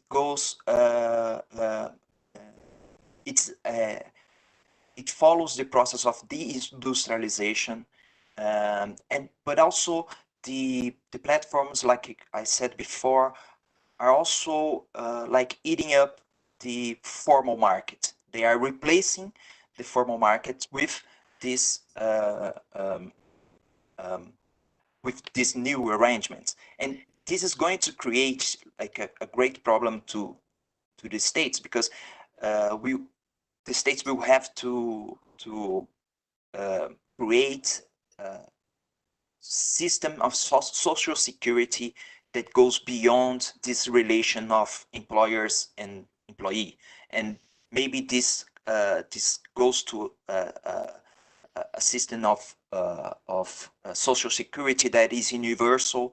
But to do that, they will have to tax the companies because they need the money to sustain this kind of systems, and perhaps the global South countries can together demand the companies that are in the global North to also share or to create some system of collective taxing these companies that are not based in their countries, but they are operating in their countries. They are using labor force that are a labor force that is in the South. So I'm not sure if this addressed completely the question, but that's my take on it. Thank you. Thanks, Rafael. We are coming close to the time that was allocated for this particular panel discussion. And I'm really very sorry to say that Professor Sachin Chaturvedi could not join us today. but I think you would all agree that we've had some very interesting conversations and discussions. Before I close, I'd like to give a final word to both Professor Eddie Webster as well as Raphael. Eddie, what would you like to say as final thoughts for us to get into the policy discussion? I do know that you've already touched upon the issue around inequality as well as this digital social impact, but final words to you before we move to the next panel. Well, I think it's an exciting moment, and we're seeing the emergence of a new worker, and there's a regulatory gap, and I think that's where we need to focus. Thank you. Thanks a lot, Eddie. Raphael, your final thoughts about what could be done and what needs to be done, especially given that you're part of the Brazilian Internet Society and at the policy level, what is it that you would like to see bringing about a change? Yes, thank you for mentioning my involvement with the Brazilian Steering Internet Committee. We are working in this committee to address several of these issues. We have a working group that is working on the regulation of platforms. I'm especially working in a working group. I'm the coordinator of a working group that is studying the use of educational platforms by universities and schools in Brazil, because we had this infrastructure that was ours, that was built for in our territory. We controlled this infrastructure, but now this infrastructure is being replaced by the infrastructure of companies like Google or Microsoft, and that's a big issue for us. And I think it's important. I would like to thank you for the invitation and to open up this dialogue between the BRICS countries and the Global South, because perhaps we can build some common infrastructures that are not governed or controlled by companies in the Global North. They can publicly can be controlled by not the governments, but controlled by the social sector in the Global South. That's an avenue of opportunity. Thank you. Thank you so much, Rafa. So some very clear points that have emerged right from the beginning of the day is how to address some of the challenges that are there for the workers on the platforms, whether it is with regard to employment relationship, earnings, social security, addressing occupation safety and health, or algorithmic management. And I think it was very nice to hear the Honorary Secretary for Labour saying that, well, at the BRICS level, let's try to think how we could have some sort of a coherence and a coordinated support for regulation so that we can engage at the international level. I think this is something very important and something that we can take forward. The third issue that comes out very clearly right through the discussion is how there is inequality, digital divide, but also the concentration of wealth among a few platform companies and few countries. And how do we actually address that? Because that is fundamental also for us to ensure that we can have national level business models of platforms which provide protection and security for many of the workers as they go about providing jobs. And with this, let me hand over the speaker to Dr. Anup Satpathy to take over to the next panel. And thank you so much for this opportunity. Thank you, Dr. Uma, for chairing the session and also ending with the key takeaways from the session, which is very relevant for policy making to address the emerging challenges. I also thank the two panelists, Professor Edward as well as Professor Raphael, who joined us during this webinar and also highlighted some of the issues that is relevant not only for South Africa and Brazil, for larger South-South countries. So thank you, the chair and the panelists. Friends, now we'll move to the second panel discussion, which is exclusively focusing on some of the issues that the Secretary has highlighted during his inaugural address. A part of the discussion has already happened during the first panel discussion, setting the stage for the second panel on policy environment to promote new forms of employment. And it's really a great privilege for all of us that Dr. Shashank Goel, Additional Secretary, Labour and Employment, Government of India, has joined us for this August event, who will be chairing the second panel discussion. And on behalf of the Director General of the Giri National Labour Institute, on behalf of all our collaborative partners, I extend a warm welcome to you, sir, to this international webinar. Friends, it's my privilege also to introduce Additional Secretary to all the panelists and all the attendees and those who have joined us today.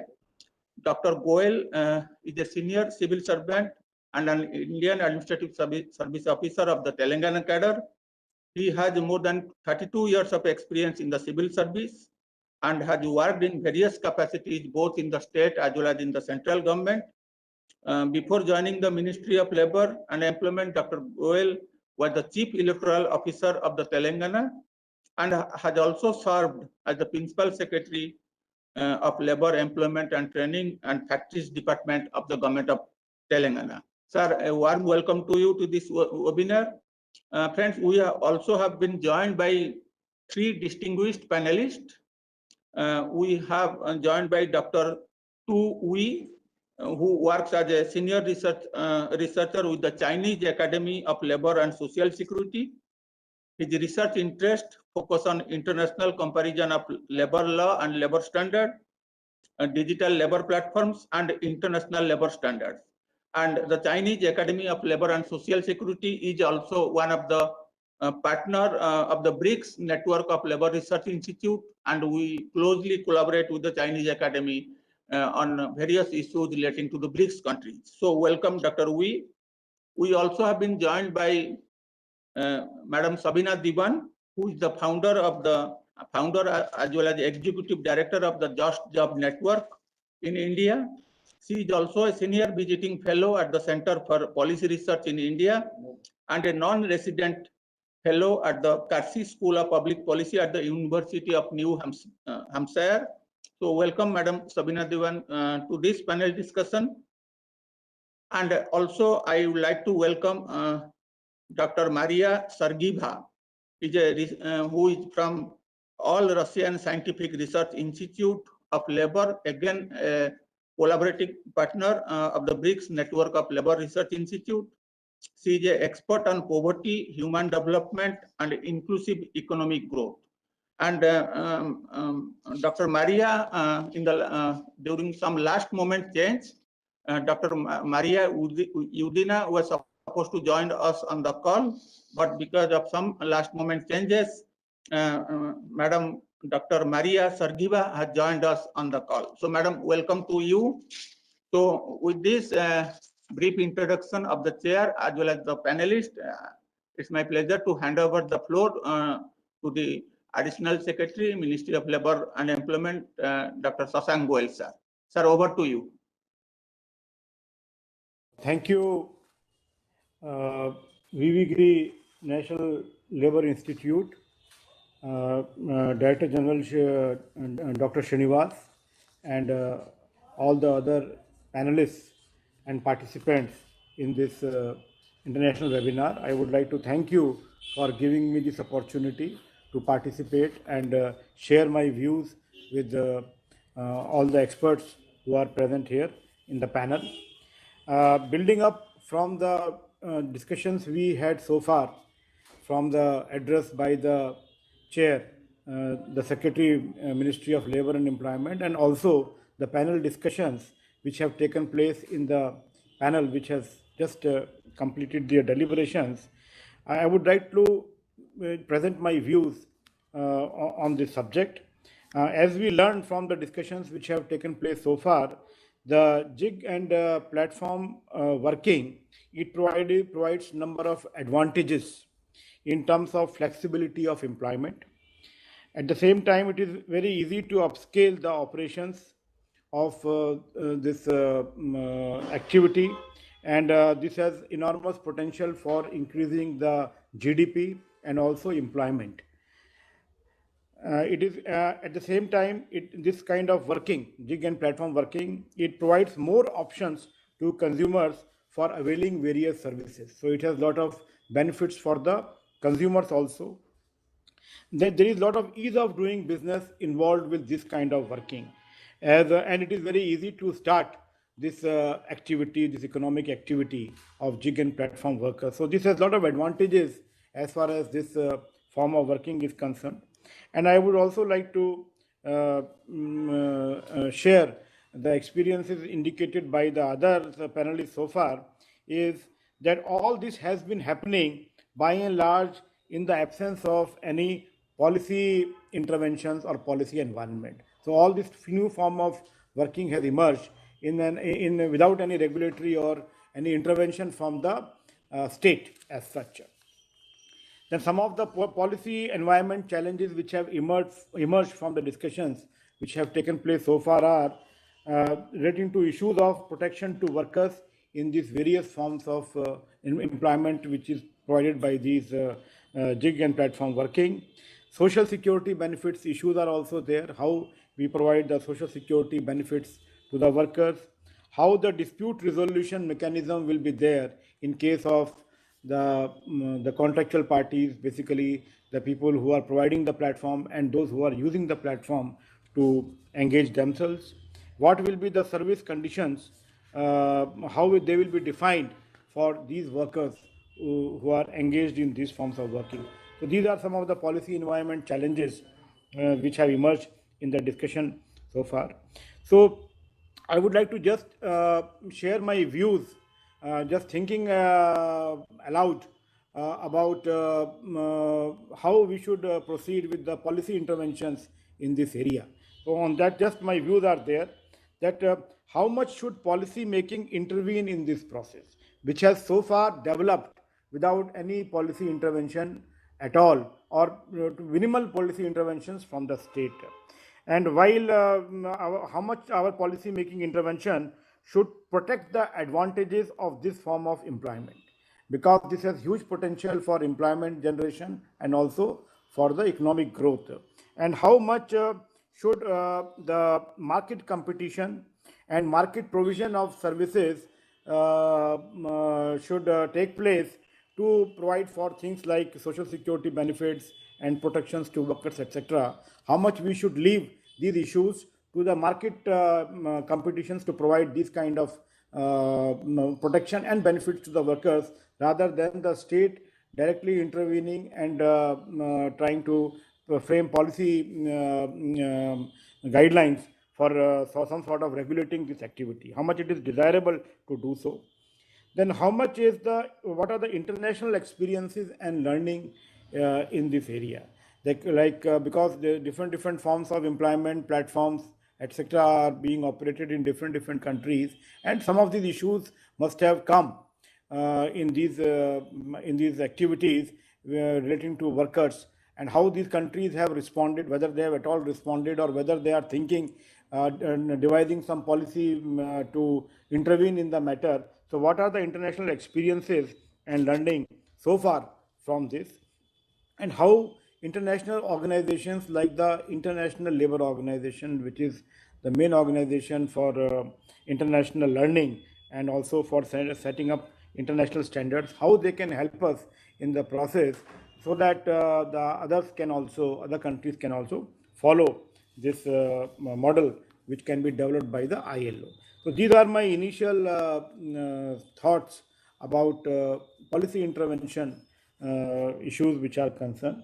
So now I would request the participants in the panel, Dr. Tu, to kindly enlighten us from the experiences in China and how the China policy environment is looking at these issues, and what is being done to sort of provide things like protection and social benefits to the workers in that country. So now I would hand over the floor to the panelist, Dr. Tu Wee. Thank you, Chair. In order to answer first, I would like to say I'm very honored to attend this webinar as a panelist. So in order to answer the chairman's questions, I would like to give you a very short introduction about the challenges and the policy response of the digital labor platform in China. So before that, I would like to give you a very short introduction about the background of the digital labor platform in China. So I think it's very similar in China as in other many countries. The emergence and rapid growth of the digital labor platform is one of the notable changes in the labor market in China recently. So compared to other countries, China's digital labor platforms have grown at an extremely fast pace. The first online taxi platform emerged in China around 2011. That is just the time when the platform business model spread worldwide.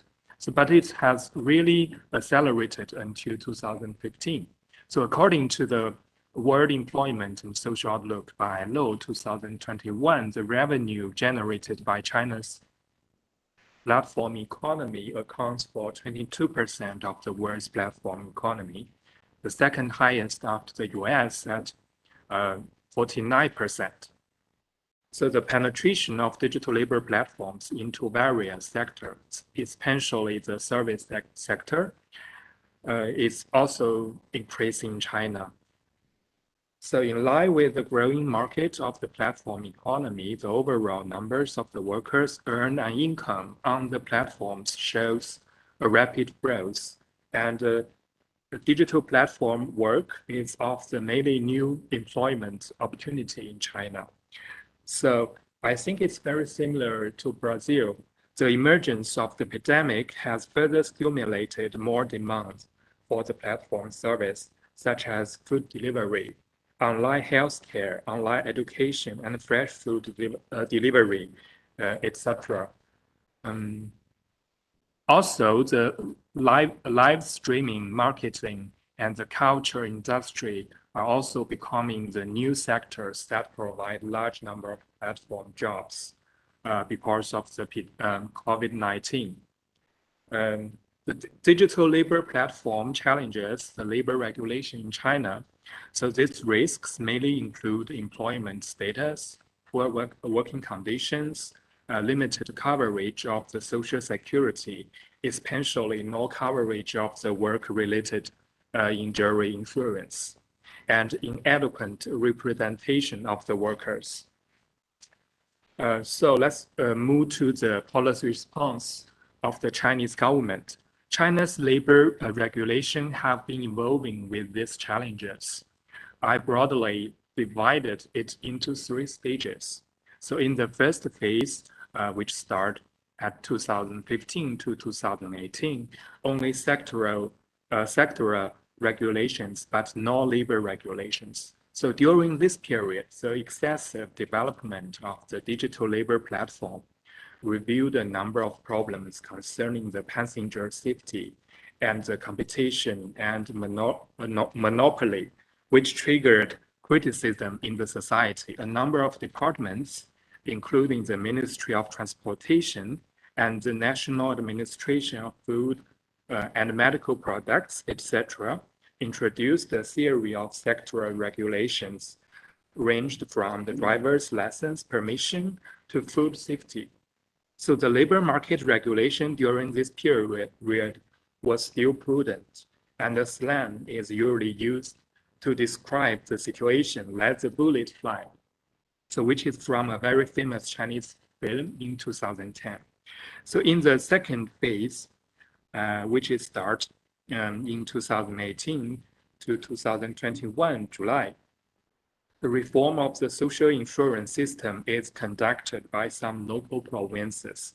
So in this period, the attention of the society has shifted to the protection of the digital workers. At the national level, the State Council subsequently issued several directions since 2018 and showed clearly requirements to protect the workers' rights. So two provinces have reformed the systems and allowed platform workers to participate in work injury insurance as non-standard employees.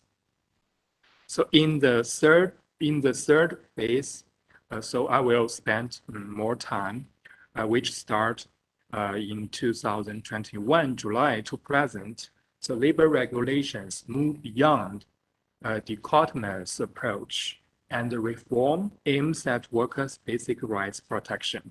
So 3 years ago, in its sanitary declaration, the ILO stated that all workers, regardless of their employment status or contractual arrangements, should be guaranteed to some rights in accordance with the decent work.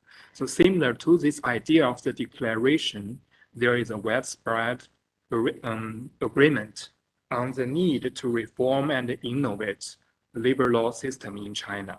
Some basic consensus has been reached that the basic working condition on the digital labor platforms should be improved. So since July last year, 5 important regulations have been issued by different ministries to address the protection of the workers' rights in the new forms of employment. And the Trade Union Act has also been amended to cover more workers. So the most important one of the theory reform is the guideline issued by the Ministry of Human Resources and Social Security, or in short, guideline number 15.6. The guideline admits that the challenges brought by the digital technology and the necessity of the labor regulation on the one hand. On the other hand, the workers worked on the platform should be entitled to enjoy a series of minimum labor standards. So in this guideline, we entitle them with minimum wages, maximum working hours, protection against occupational injuries, and coverage of the social protections, and access to the public employment services. So the number 15.6 guideline marks the beginning of the labor law reform in China. And the exciting news is that China has already planned to start a new occupational injury insurance scheme for platform workers this year. So the challenges in digital society are remarkably similar around the world. All the governments are on the same starting line. As a Chinese researchers, I'm very interested in the good practices from other countries, and I would also like to share the policy experiments here in China. Thank you. Thank you. I think you have done a lot of work in the policy formulation around this platform workers. So it's very heartening to know about the Chinese work in this area. Now I would like to request Srimati Sabina Dewan from Executive Director Just Job Network India to kindly give her views on the policy and how the policy environment should work around this form of employment, what are their views, her views, and also her suggestions in the matter. Wonderful. Am I audible? Yeah, yes, you are Okay. audible. Yeah. Thank you so much to the Ministry of Labor and Employment and Additional Secretary Dr. Shashank Goyal and Giri National Labour Institute and other organizers for the invitation to be here today. I'm honored to be on this panel with other esteemed guests. The previous panel discussion highlighted the many changes that are taking place in the world of work as a result of the emerging platform economy and gig work and the facets of this kind of work. You've already heard that 8% of the emerging platforms in the world are actually concentrated in India. So India ranks third just after the United States and China in this regard. Of the some 40,000 new startups that that were there as of 2020, almost 41% of those were digital startups. So clearly, these emerging trends, as Additional Secretary also highlighted, are raising the prospects of fostering dynamism, economic dynamism, potentially economic growth. But the question that we're here to debate and discuss in this panel is the policy environment to promote new forms of employment that are emerging. Now, since this is kind of, we're talking about new forms of work, there's a number of different trends in the labor market that are interconnected. So I'd like to just take a minute to zoom out and talk about not just technology, but also other transformations like climate change, like the restructuring of value chains, and now the pandemic, that are all changing the way that we live and work. All of these different forces are inducing structural shifts, which put demands on the role of the state, businesses, unions and other civil society organizations in adapting to these changes. Whether it was because of technology, so I'm just going to highlight a couple of quick trends. Whether it was because of technology or because of climate change, pre-pandemic, we were seeing workers shift out of agriculture into the services sector.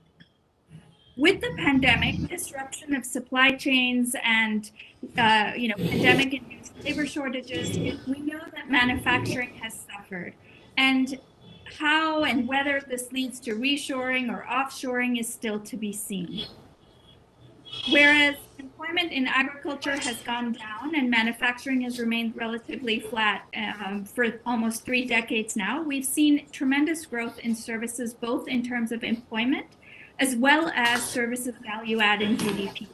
For over a decade, the service sector in India has been the fastest growing sector, with the highest gross value add at 49% in 2020, relative to industry and agriculture. Unlike agriculture and manufacturing that witnessed a decline or stagnation in employment, employment and services rose by 17 million jobs between 2012 and 2018, amounting to about 30% of total employment in 2017-2018. So these are pre-pandemic trends. Now, my point is this. The aggregate picture of service sector looks very bright. With services, we've seen value add in GDP go up. We've seen employment in the sector rise. However, what I'd like to propose today is for us to take a deep look at the polarization with some jobs in the high-end IT communications, high-end business services sector, and other jobs that are at the low end of the service sector that are perceived as being less skilled at the low end of the service sector. So with this background, this brings us to where we are today. Why are we here talking about these new forms of work, and what does it mean for the broader economic trajectory in India? So the question is, where do these new emerging forms of work that the previous panel just talked about, where do they fall on this spectrum of service sector jobs? Will these new emerging jobs and these new forms of work help reduce polarization by providing more opportunities? Or will they expand an already large informal sector and exacerbate inequalities? And as Additional Secretary pointed out, the train has left the station. These trends have been unfolding by sheer market force without much state intervention. That said, I think answering these questions about where on the service sector job spectrum these new forms of work locate themselves really is a matter of policy and state intervention. The answer to how and if we are able to leverage our service-led growth for development hinges on appropriate labor regulation, learning systems, social protection, taxation, and collective bargaining instruments. Now, of course, I don't have time to talk about all of these in detail. My organizations, both Just Jobs Network and Center for Policy Research, have done extensive work in many of these different areas, and I'm happy to go into detail in the question and answer. But ultimately, what we are talking about is government policies, regulations, and institutions that help workers, businesses, and economies adjust to change. So let me make three very quick points. One on the quantity of jobs, one on the quality of jobs, and one on women's labor force participation. First, with respect to job creation and labor demand. We know, as we heard in the previous panel, these evolving new forms of work, digital entrepreneurship, even other kinds of jobs in business process outsourcing or management are growing rapidly. But these sectors combined still only account for less than 6% of employment in India, as far as we know. The fact that we don't actually have all of this data from platforms to be able to make very accurate assessments is also something to be noted. And so in that context, while the growth of this sector is extremely promising in terms of fostering labor demand, it cannot be our only solution to the need for more and better jobs to provide for our large and growing population. We must also make sure that these trends come along with boosting investments in physical infrastructure, health and education infrastructure, thinking about other instruments to foster job creation like labor-intensive manufacturing. What are the basket of policies that we and investments that we can make in order to create an optimal environment for job creation that is in addition to the jobs that these new forms of work are bringing, which will not be enough to accommodate our very large and growing labor force. The second point I'd like to raise is we've already heard that these emerging new forms of work span many different education and skills levels. So my second point is really about the quality of work. Now, because these jobs span different skill levels, they also cater to different people from different socioeconomic backgrounds. Some jobs are at the high end of the skill spectrum that are actually fueling the value add of services and GDP. Others are at the very low end of the skill spectrum. Now, India already has a large education and skills training apparatus. A very promising accomplishment has been the National Education Policy of 2020 that is breaking down the silos between education and skills and also incorporating the new capacities that we need to build for a 21st century world of work. But what we do need to be mindful of is that the new emerging forms of work at the low end is basically, and we heard this on the other panel, and I want to reinforce that, has very low barriers to entry. And so as we have one India that is high skilled and can partake in the IT and the startup culture, the other India is, and a large part of our youth population is actually with very low levels of education and low skills, which I put in quotation marks for several reasons, but that are then entering into the gig economy, into some of these jobs that are not considered to be very high skilled or high value add jobs. And that's where we see the low wages and many of the issues that were just coming up.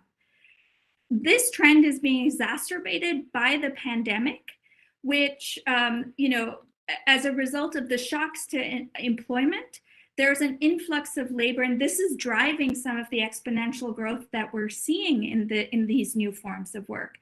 That there's low barriers to entry. Anyone pretty much can go in and become a delivery man or woman, and if you have a requisite levels of skills and education, you can enter different kinds of online gig work from microtasking to freelancing. But what's happening is that there's an influx into the gig economy that is exerting downward pressure on working conditions and wages. This means that there is no question that we need a strong social security mechanism and strong state intervention. As Honorable Secretary of Labor already noted, India is one of the few countries to define gig workers, platform workers, and define a platform in its new social security code in 2020. The government has also expressly noted its desire to extend social security to an expanding pool of informal workers, of which self-employed workers are a part. And to this end, to expand Social Security to unorganized workers, the government has also introduced a range of schemes that workers can sign up for, and the eShram portal that intends to connect informal workers, including gig workers, to schemes. So there's many things that the government has undertaken. That said, the uptake of voluntary schemes is very low. And so we must find a way of reducing the fragmentation of schemes, both at the central and the state levels, so that more workers can partake in Social Security.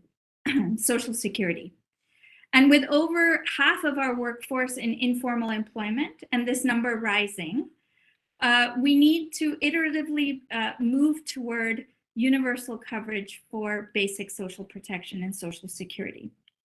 Now, last but not least, I just wanted to pick up on the issues of women's labor force participation.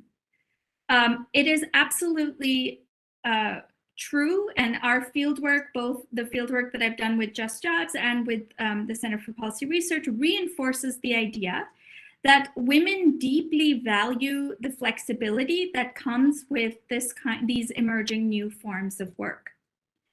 And that there are, given the fact that India has a low and declining female labor force participation with less than 1 in 5 women in the labor market, it is reasonable that we are looking to fostering these new forms of work to create opportunities for women.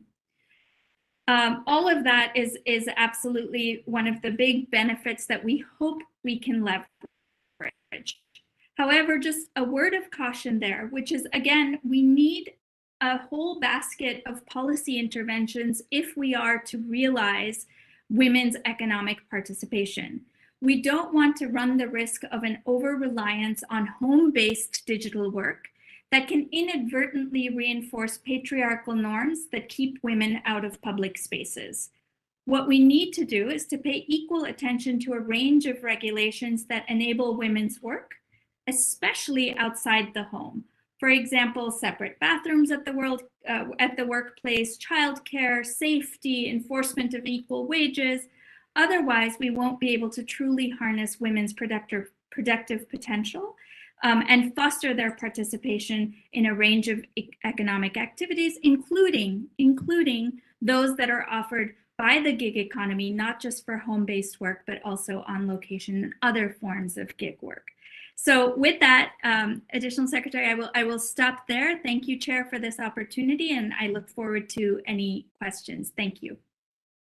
Thank you so much, Dr. Sabina. You have really touched upon a lot of important issues which are linked to employment through this gig and platform working in India, and how it has the potential for increasing the employment. At the same time, how the trend is towards low skill sort of workers participating in these working, and how it is putting pressure on the wages, especially the earnings of the workers who are engaged in this, and also maybe also on the workers who are working in a regular workplace, because when this becomes a preferred form of working, then more and more people would like to adopt this way of engaging the workers, which makes it easy for them to get the work done.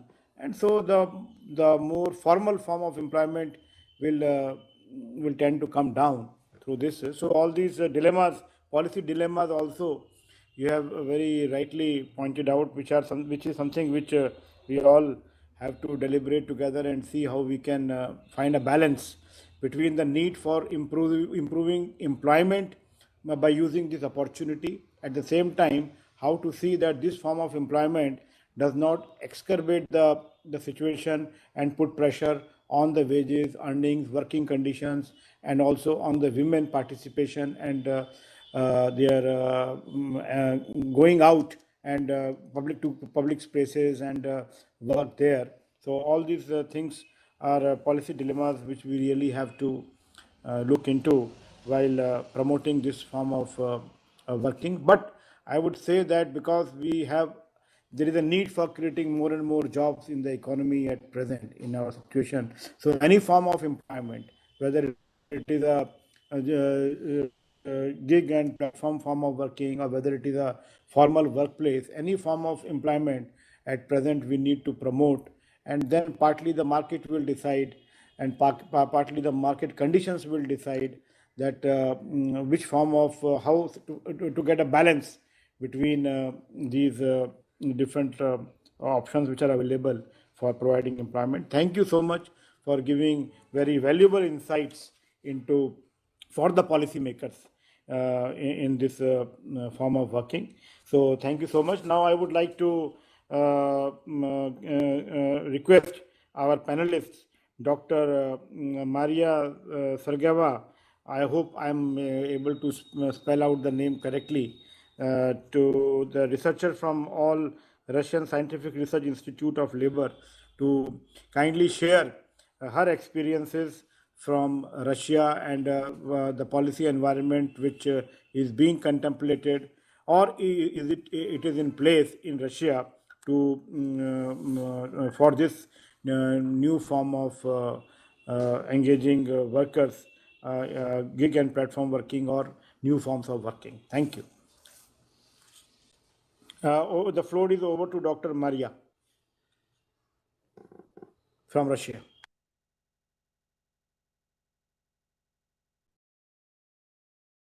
You are Maria, you have muted yourself.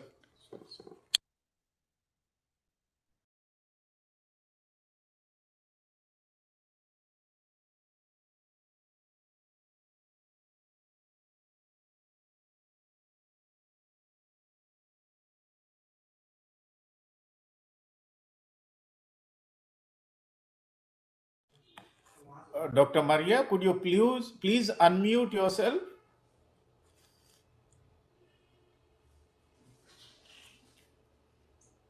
And Mr. Unyal, could you please unmute her? I unmuted her. She's on unmute. Maria, can you say something? Looks like some technical issue from her end, sir. I unmuted her. Maybe she can sign out and sign back in. That sometimes works. Maybe it's the microphone she's using. She can take it out.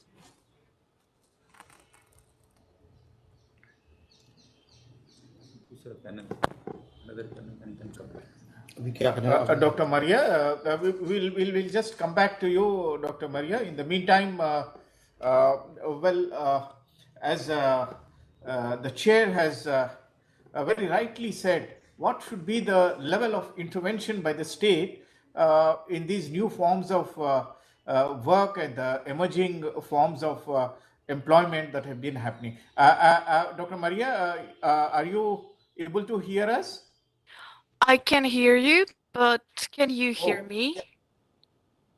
Yeah, we are able to hear. Please go ahead, Okay. Dr. Maria. Thank you very much. The chair is listening. Thank you very much. Sorry once again for the technical issues.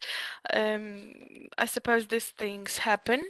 The last couple of years in Russia, there is the huge problem of the decline in labor force, with the following decline in employed population in Russia. So one of the options for the government to stop the outflow from economic activity to economic inactivity was to propose and to make official the professional income tax.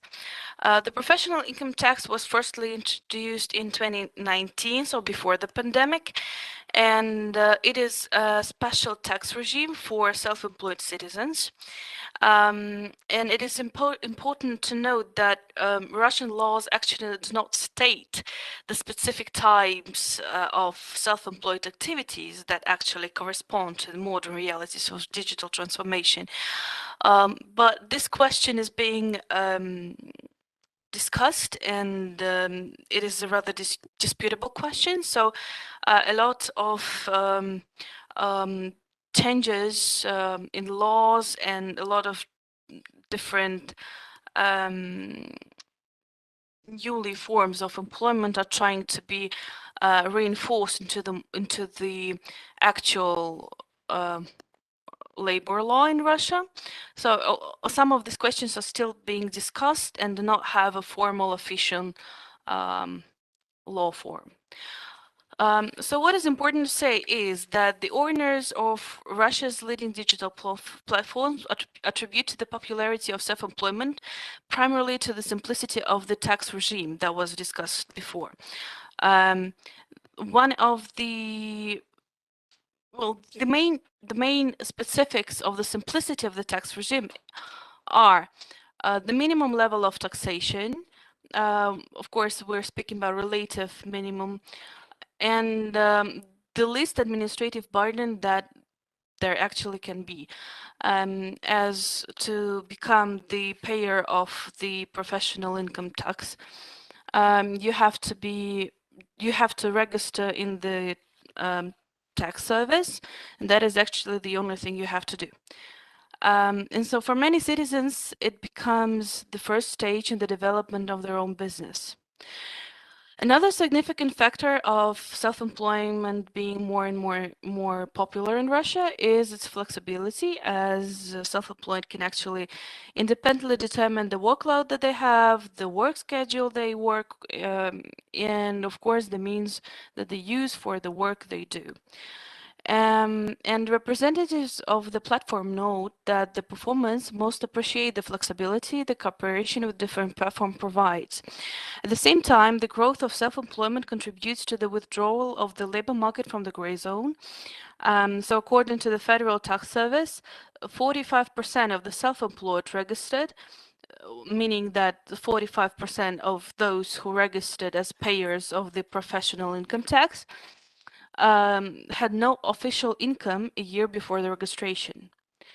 So we suppose, as many researchers in Russia suppose, that number of self-employed in Russia is growing mainly due to the exit from the shadow from the informal labor, from the formal sector, and from those share of population who previously didn't pay taxes at all. And this group includes tutors, repairmen, event organizers, and so on and so on. Another thing is that this format of working, meaning self-employment, also reduces the growth rate of unemployment benefits. And at the same time, according to the Federal Tax Service and the Accounts Chamber, the risks of abuse of the new regime by companies have not been still realized in practice. Statistics of such violations remain at a low level.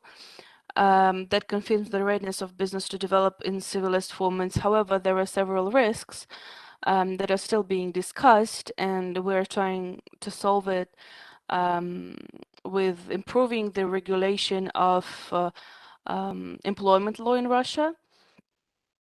And one of these questions actually is the differentiation between the independent workers, the employees, and self-employed people.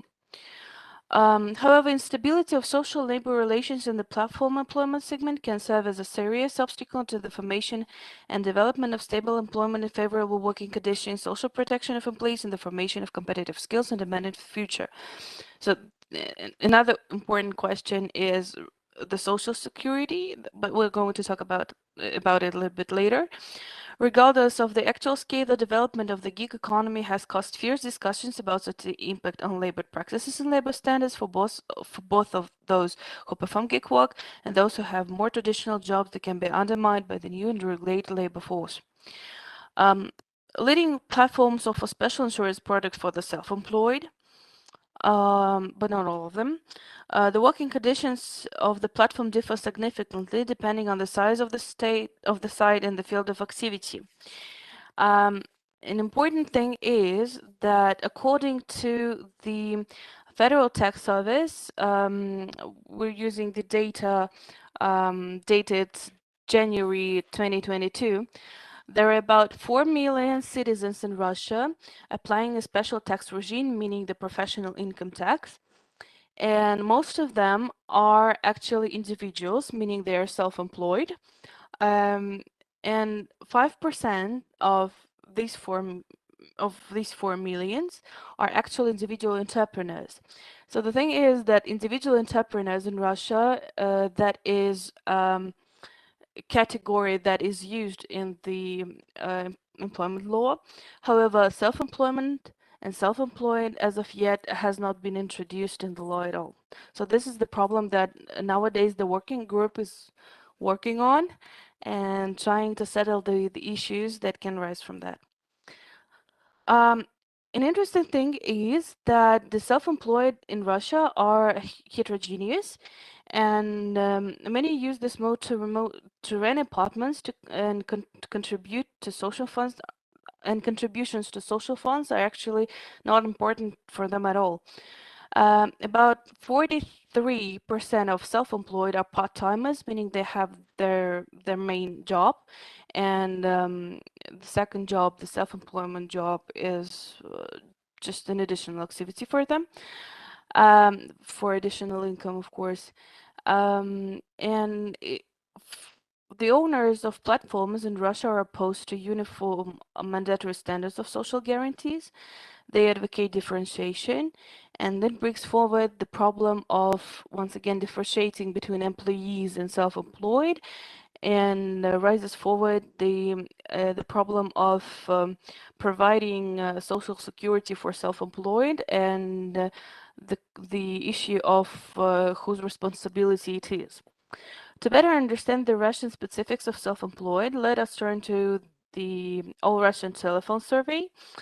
It was conducted jointly by St. Petersburg State University and our All-Russian Research Institute of Labor in 2018, and the survey showed that 43% of working Russians are ready to work only for themselves, meaning they do not want to be employees. Such changes in employment are preferably for men, more preferable for men than for women, and young people also prefer to become self-employed than older people. In general, the population of the country shares the following values of self-employment: the ability to independently regulate working hours, independently regulate the amount of work, and independently choose the place of work. The willingness to work as an interpreter, self-employed, a freelancer grows with increasing income and attracts people with higher education, primarily in the field of mathematical and natural science, the field of art, culture, education, and teaching. It is important to say that the pandemic has accelerated the transition to self-employment. Hence, in the first half of 2020, there were the increase by 10.5 times more self-employed than a year ago. The main reason for the growth in the number of registered self-employed was the gradual expansion of the list of regions in which the new tax regime operated.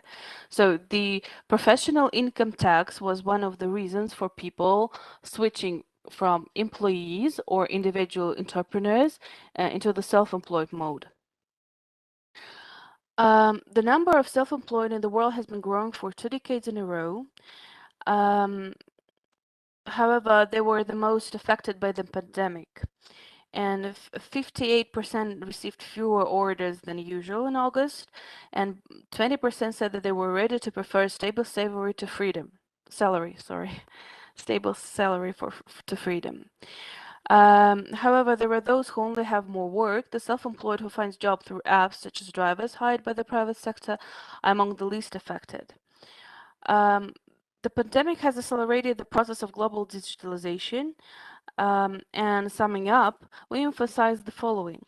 In Russia, the professional income tax has contributed both to the development of self-employment and to better compliance with legislation tax collection.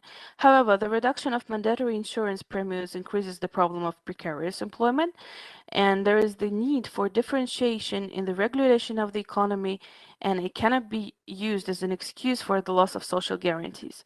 Additional measures are required to encourage the self-employed to provide their own social guarantees, and that is one of the questions that is being discussed by the Ministry of Labor nowadays, trying to to determine the status of employees in general, and to differentiate between workers, employees, and how self-employed relate to individual entrepreneurs, and to find the better way to introduce social guarantees for self-employed, also take into account the differentiation of whose responsibility it is to provide these social securities, meaning pensions, maternity leaves, and so on and so on. Thank you again for the opportunity to make a report in this very, very interesting and very important session. I once again want to apologize for the last minute changes of the reporter and for the technical issues. Thank you once again. Thank you, Dr. Maria. It has been very wonderful experience listening from you the experiences of Russia and how this income tax filing of income tax for the self-employed, how it has changed as a response to this new form of employment. And how the policy is evolving around providing some form of social protection benefits to these form of workers. So it's a very enlightening viewpoint from you. Actually, we are now running short of time already. Our scheduled time for the conferences is over, and a lot of participants would be having other engagements also. So I would like to just quickly summarize the deliberations of the second panel, and I'm sure that we will get another opportunity in future to further deliberate on this subject. So just to summarize our deliberations for the second panel today, we all recognize that this gig and platform working is an emerging form of employment which is driven by technology, and advantages like flexibility, ease of upscaling, providing more benefits and options to the customers, and also ease of doing business with low barriers to entry into the business activity. And countries like China, from the Chinese experience, they have done a lot of work in some form of policy responses to the emerging issues which have come up in the area of transportation and other areas where this gig working and platform working has come up. And so we have been able to get some perspective from China about the policy responses which have come, and also from Russia as to how this form of working is changing the way people are looking at jobs in terms of self-employment, and also how the income tax filing of income taxes has responded to this kind of working, and also the experiences from India which have been largely stated by Sabina Diwan from her research. So it has been a very wonderful session, and definitely new insights have emerged from this, mainly in the areas such as how this form of working is leading to issues of providing social protection and social benefits, security benefits to the workers, how the policy should respond to these kind of challenges. At the same time, how these new forms of working are putting pressure on stress levels of the workers, because there is no defined times of working in most cases, and how the pressure is coming on the wages, even in the organized sector also, how this form of working is putting pressure on the wages, on the working of women participation in the workforce. So all these challenges also have been brought out in the today's discussion, which will help administrators and policymakers like us in Government of India Ministry of Labour and Employment to work on these policy issues. Let me also inform you that in India, we are now coming up with new codes for labor, and as our secretary also mentioned, and in these codes, the gig and platform workers have been defined as a category of workers in our labor code. So we are also moving in some in direction of providing a policy response to these new forms of working. And I would international experiences in this area will definitely help us in developing our own policy responses to this new form of working. And I would also appreciate the role of ILO in this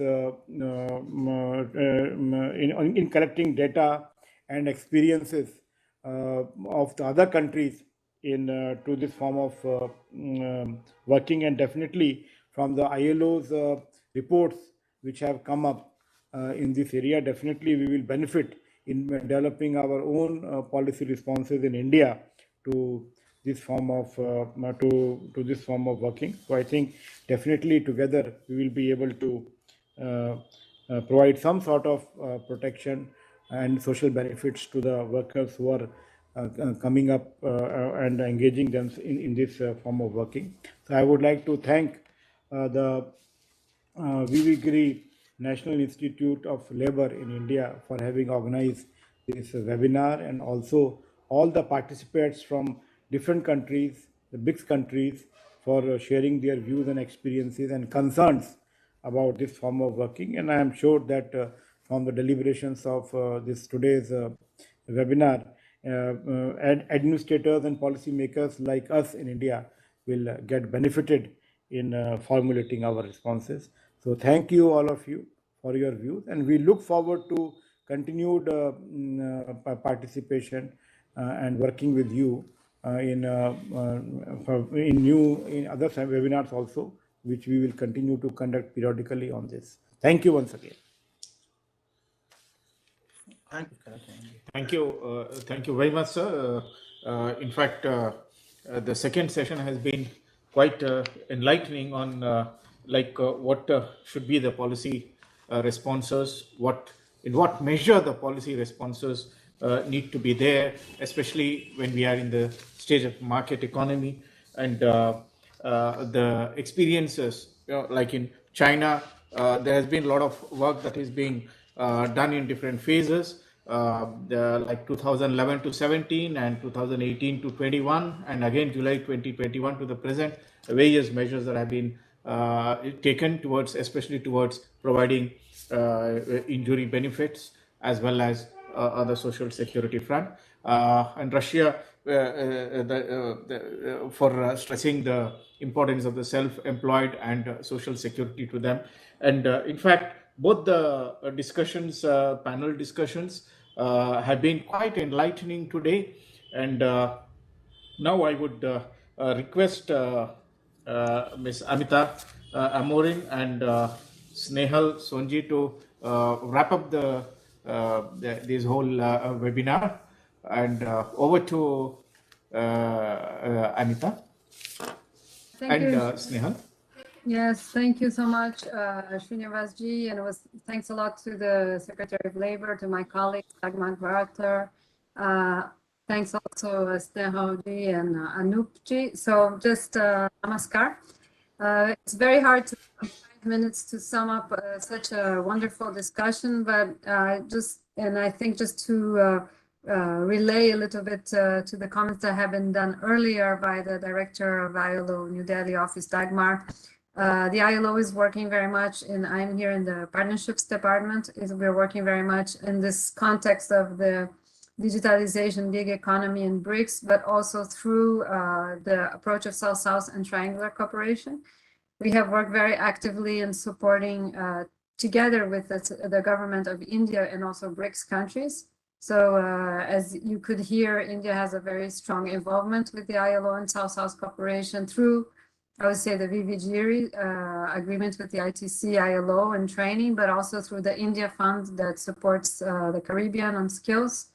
in the world of work, but also through the IBSA arrangement, India, Brazil, South Africa, and most recently through the BRICS knowledge series and the BRICS work through the labor ministerial meeting. So we have heard how much the South-South cooperation of India, so it's so important that, you know, we are here in the 75th celebration, has on the multilateral front the contribution to, you know, from DPKO to IBSA to UNOSC funds, and in bilateral, of course, there's lots of work going on.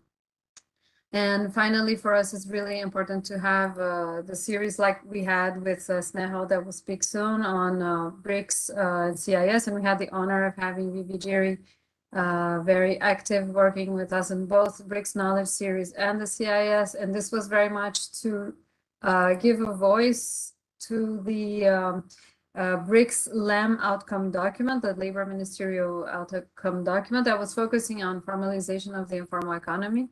And as we heard in the two panels and now with the closing, of course, the whole gig economy, the digitalization is very important area, growing area that brings a lot of opportunities, but it also brings many challenges to workers' rights and tripartism. So when we're talking about the achieving SDG and BRICS, we have to look into the gig economy, workers' rights, and what this brings. So I think the opportunity here that we have, and especially in a, let's say, post-pandemic scenario, is to work together with this BRICS track on informality and digitalization.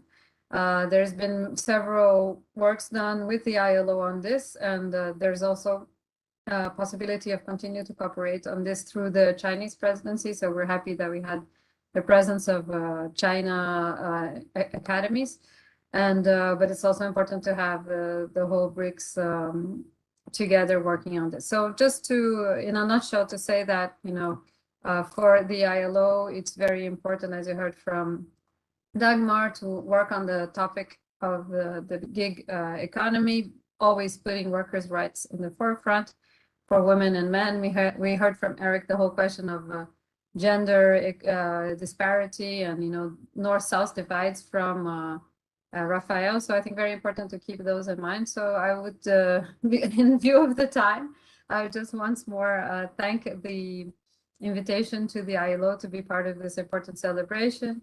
And from the partnerships department where I am sitting, of course, it's very important. India is one of the key emerging partners, and also South-South and Triangular Cooperation partners. So very important to be here in this moment. And as you know, we have partnered with Snehal from the ITC Turin. So I think he'll also add some words to what I'm saying. So thank you so much, Srinivasji.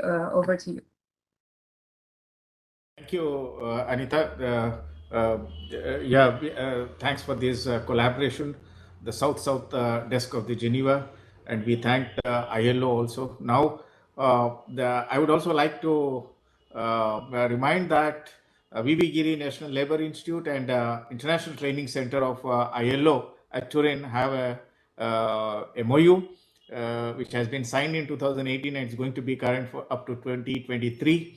So Snehal is from ITC ILO. I would request him to, you know, give his wrap up of this webinar.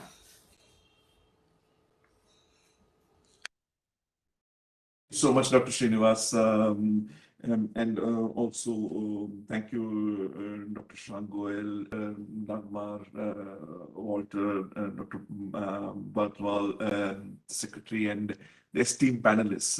It is always a pleasure to collaborate with Vivi Giri and ILO Delhi, also because I am from India, and the topic that we normally talk about in this conversation, in particular, the issue of formalization, is very close to my heart as well.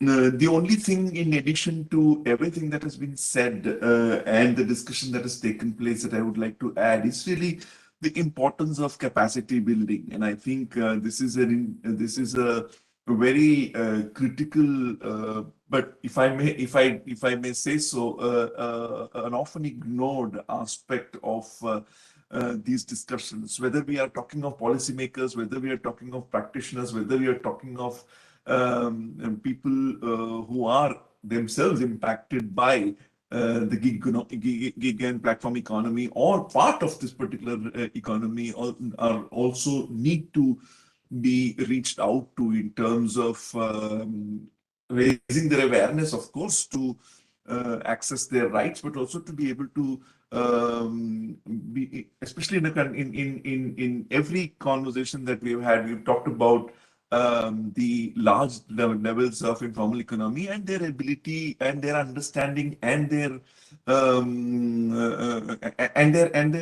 ability to actually reach out to access their rights, I think is really critical. And International Training Center of the ILO stands ready in partnership with ILO Delhi and indeed at ILO Geneva to be involved in the capacity building initiatives, be it at the institutional level, be it at the individual level, be it for the policymakers, be it for the participants of the economy itself. Thank you from also from the International Training Center of the ILO for this opportunity, and we look forward to continuing to work with all of you who are here in the panel. And with that, and being conscious of time, I will not go through my prepared speech. I will just hand over back to Dr. Srinivas. Thank you. Thank you, Snehal. Well, you have really reminded us that, in fact, Honorable Prime Minister and Honorable Minister for Labour and Employment keep telling that whatever policies we are going to make, it has to really benefit the person who is standing last in the queue. And we need to focus on the last mile delivery of any service we are going to offer to the citizens of any country for that matter. Well, thank you very much, Snehal. I'll once again like to thank the ILO Delhi office and Ms. Deborah Walter, who is here, for all her support. And I would now request Dr. Anup to just propose a formal vote of thanks.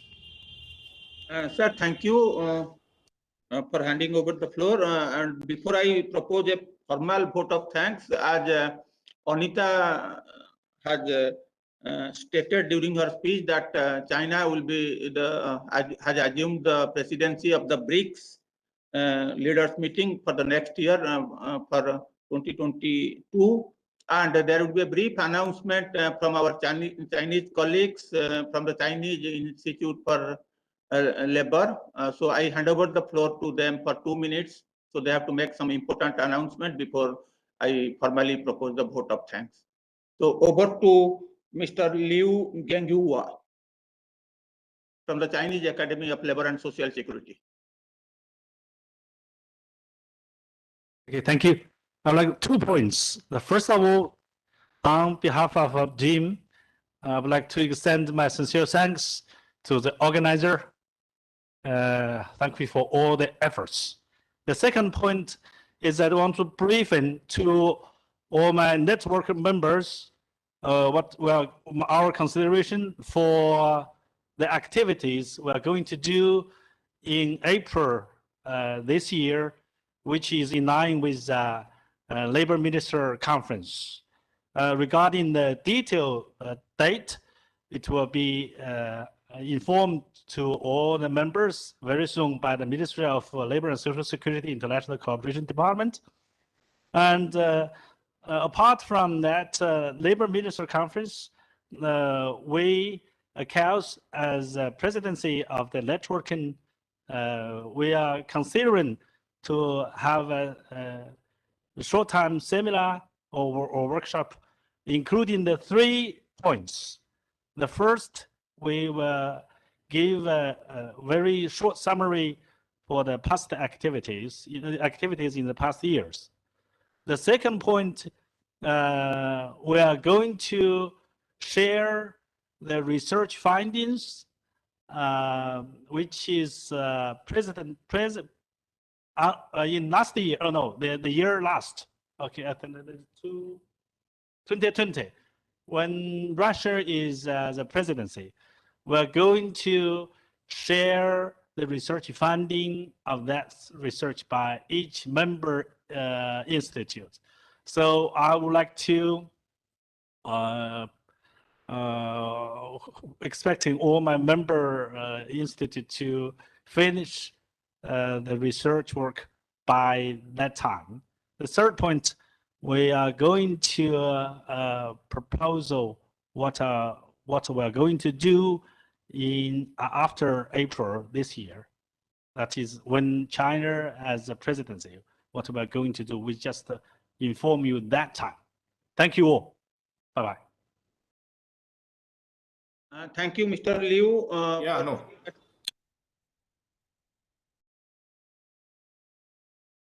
Thank you, Mr. Liu, for making those important three announcements which the Academy is going to undertake in April 2022. Friends, we have come to the concluding segment of this webinar, and it's my pleasure to propose a formal vote of thanks. Many people, experts, and organizations have contributed to the organizing and for successfully delivering the workshop and this webinar. At the outset, on behalf of my institute, the Director General of the Institute, as well as the collaborating partners, I would like to express our gratitude to Sri Sunil Bartwal, Secretary, Ministry of Labour and Employment, for kindly delivering the inaugural address. I'd also like to express our gratitude to the Additional Secretary, Ministry of Labour and Employment, for kindly chairing the second panel discussion, which just got concluded now. I would also like to thank the Director of the International Labour Organization, Madam Dagmar Walter, for kindly agreeing to the request and delivering the special address in this August event. Many other organizations has also contributed, but before them, I would like to thank the chair and the panelists for this interesting discussion that we had on the issue on the opportunity and challenges for the gig and platform working, as well as the policy environment that is required to promote gig and platform economy in coming days. So thank you on behalf of all the collaborating partners to the chairs and the panelists. And this event was actually a joint effort and a successful effort on behalf of the Giri National Labour Institute, the ILO Decent Work Team for South Asia, and also the country office for India, and also the ITC and ILO, and most importantly, the Ministry of Labour and Employment. So on behalf of my institute, I would like to express our gratitude to each one of the institutes and collaborating partner, most importantly to Mr. Satoshi Sasaki, who is the Deputy Director of the ILO New Delhi office, and also to Madam Anita Amiram from headquarters, and also Mr. Snehal for collaborating on this important event. I'm also we are also thankful to all our BRICS partner institutes, the Chinese Academy, the Russian Academy, the Brazil Institute, and the South African University for jointly delivering planning. They have with us from the planning stage during implementation stage and successfully delivering this webinar on the eve of 75th year of India's independence as a part of the celebration. So we are thankful to each of these institute, academy, and organization for this successful collaboration. And also many of our staff from the ILO, the IT team of the ILO, the IT team of the Ministry of Labour and Employment, and the IT team from my institute also collaborated with the panelists, with the chair, and with other organizers. So on behalf of my institute, I would like to express our gratitude to each one of them who made this event successful. As the Additional Secretary said, that this is not just one-off event, and this event will continue, this similar type of event will also continue in future. And we have been joined in this webinar by more than 100 attendees from different parts of the world. So on behalf of all of us from the collaborating partner, we are thankful to each one of the attendees, those who have joined us for actively participating in the webinar and asking interesting questions. We are extremely sorry that we could not able to attend to all the questions that have been posted in the chat box. but I'm sure in some of our upcoming events, you will join us and we will take up many of these questions which we could not able to attend to because of time constraint. But last but not the least, we look forward as the collaborating partner, the Institute look forward to your continuing patronage in all our future endeavors. With this, we'll close the proceeding of the webinar. Thank you, each of the panelists, each of the chair, and all the attendees, and all the collaborating partners. Once again, on behalf of the Director General of the Giri National Labour Institute, and on behalf of each one of us here at the Institute. Thank you.